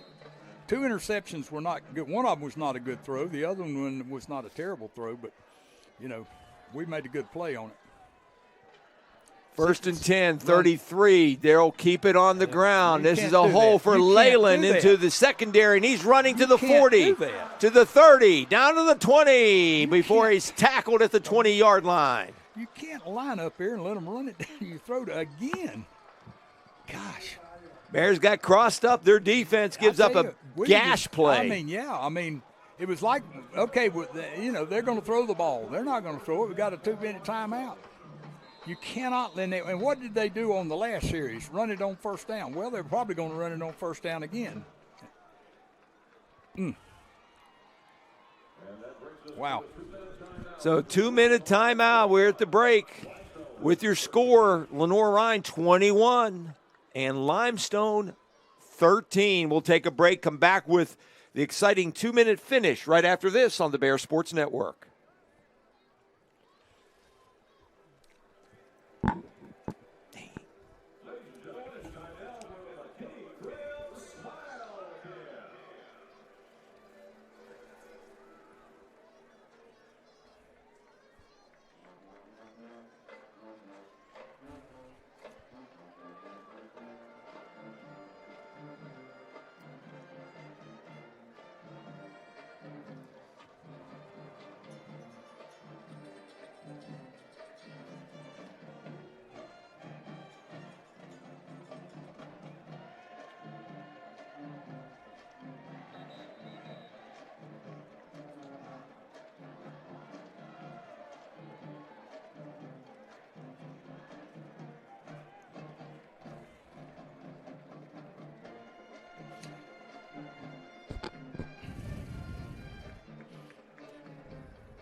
All right, back here, Juju Phillips, Jack Huss, back with the final 2 minutes of regulation. Bears up by 8. First and 10. Another running play. They put another guy in there. That's number 3. That's the receiver. They put him at quarterback and brought number 6 in motion and just ran the ball to him, just a power play with the quarterback's position running the football right down to the 9-yard line. Trey Williams, a tight end and wide receiver, gets a play. It's first and goal. Here's the big fullback, and he dives forward inside the 5, goes Preston Lowndes. They just absolutely gashing us right now with 3 straight running plays, and they've taken the ball from the 33-yard line down to the 1 and 3 running plays. They're going to give it to the big boy again. 1:20 to go in regulation. Limestone about to get in the end zone. Second and goal. Snap. Handoff to Lowndes. He takes it in back practically untouched. Wow. 4 running plays, 67 yards. Yeah. And they are a chance to tie it with 1:14 left in this football game. It's now 21-19 in favor of the Bears. 2-point conversion coming. I'd line up there and run it again. It'd be a gutsy call because you feel like you have to throw it on the 2-point play, but I'd line up there and run that thing one more time. They're going to call timeout. Wow. Bears threw the ball on their last possession. They had a 3rd and 5, and they threw it, Jack. Stopped the clock a couple of different times. And that's a good thing now because we get some time on the clock.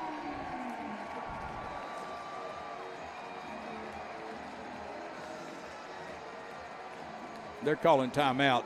They were going to let the clock come down, get a little resting time here. I mean, still plenty of time with 1:14. Well, now what do you do on defense? They just gashed you for 4 running plays and went 67 yards, right? Wasn't that 67 yards, Mike? 33-yard line?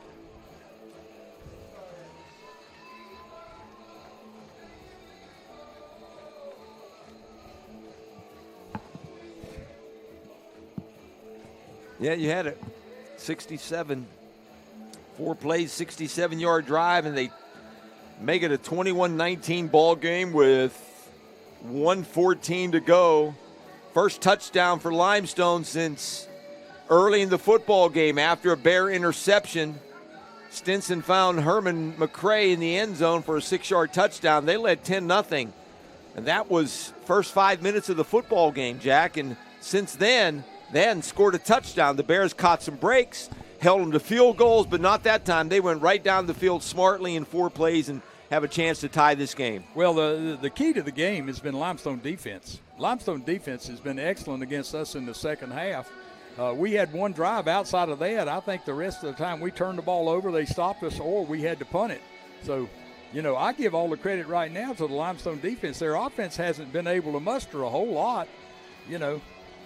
This is their first score, right? It was 21-13. It was 14-13 at the half. So, big play. They put the ball on the hash mark. That would lend you to believe they'll run some type of play pass to the wide side of the field. Homecoming crowd. Look at here. The quarterback split out. That's number 3 at tailback. Wildcat formation. They call a timeout. The Bears do. Yeah, they saw it. See, number 6 came out as a wide receiver. Number 3 stayed back there. That was the power play. I think that's what I would run. I think they caught us by surprise when number 3 lined up at tailback. And he might be able to throw the football. Let's see. He's a tight end, he's a running back, and he's a wide receiver. Yeah, he's listed at 6'3", 220. Trey Williams, Calhoun, Georgia native, a junior. Yep, he's a big old boy. He's played some slot receiver, tight end. He's played, and then he ran the ball. They might have just let him run the power in there. Limestone gave the Bears plenty of opportunity here in the second half with some turnovers. Let's see how much they like this play right here. If they like that play, they'll probably line up with the same group. We're just not. I don't know what happened. We were not ready to defend the run. I guess we thought with the 2-minute drill they'd be throwing the ball. Now, would it have been different if Destin Noller had been at quarterback? Maybe, but he's not playing quarterback. Bears have not been stiff with their lead in the pencil yet lately. Here we go. Could be the ball game. Here it is, number 3. Number 3 is going to take the snap. And he does, and he runs left, running left. Bears got him hemmed up, and they stop him. Wow. That's a stunner. All that for a junior high school sweep play to the left. I'll tell you what's a stunner to me is they ran it to the – if I thought they were going to run it, they'd run right side over there. That's a stunner right there. Great job by our defense right there. We had a couple of DBs, a linebacker, somebody out there that really made good plays. Now, onside kick. Nashawn Biggs with a big play out there. Number 5 for the Bears, the end and linebacker, redshirt junior out of Raleigh. And the Bears have the ball. We'll get a chance to get the ball. We'll see if there's an onside kick with 1:14 to go in the ball game. Onside kick, 21-19. We got to recover the onside and kneel down twice. Game over. The thing about it, I wrote this down a long time ago. Hadn't had the right time to use it. This might be. Overthinking causes problems that don't exist. I think that's good. I think good. Jericho Kochery may have overthought that play too much. I'm not. I was all for running the ball. They got the 260-pound fullback in there. Well, if I'm going to run it, I'm going to run it this way, to the field, and let him have plenty of room where he could duck upfield anytime. He was running to the boundary. When you run to the boundary, you got an extra tackler over there. He was running out of room. He had to turn up the field, and he couldn't make it. So their kicker, Brian Fry, will boot it.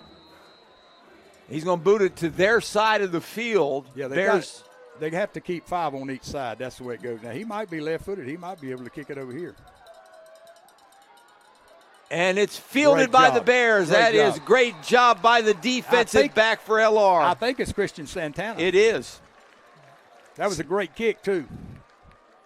He had to catch that ball. Number 3. Look at him. He can barely get – he's staggering.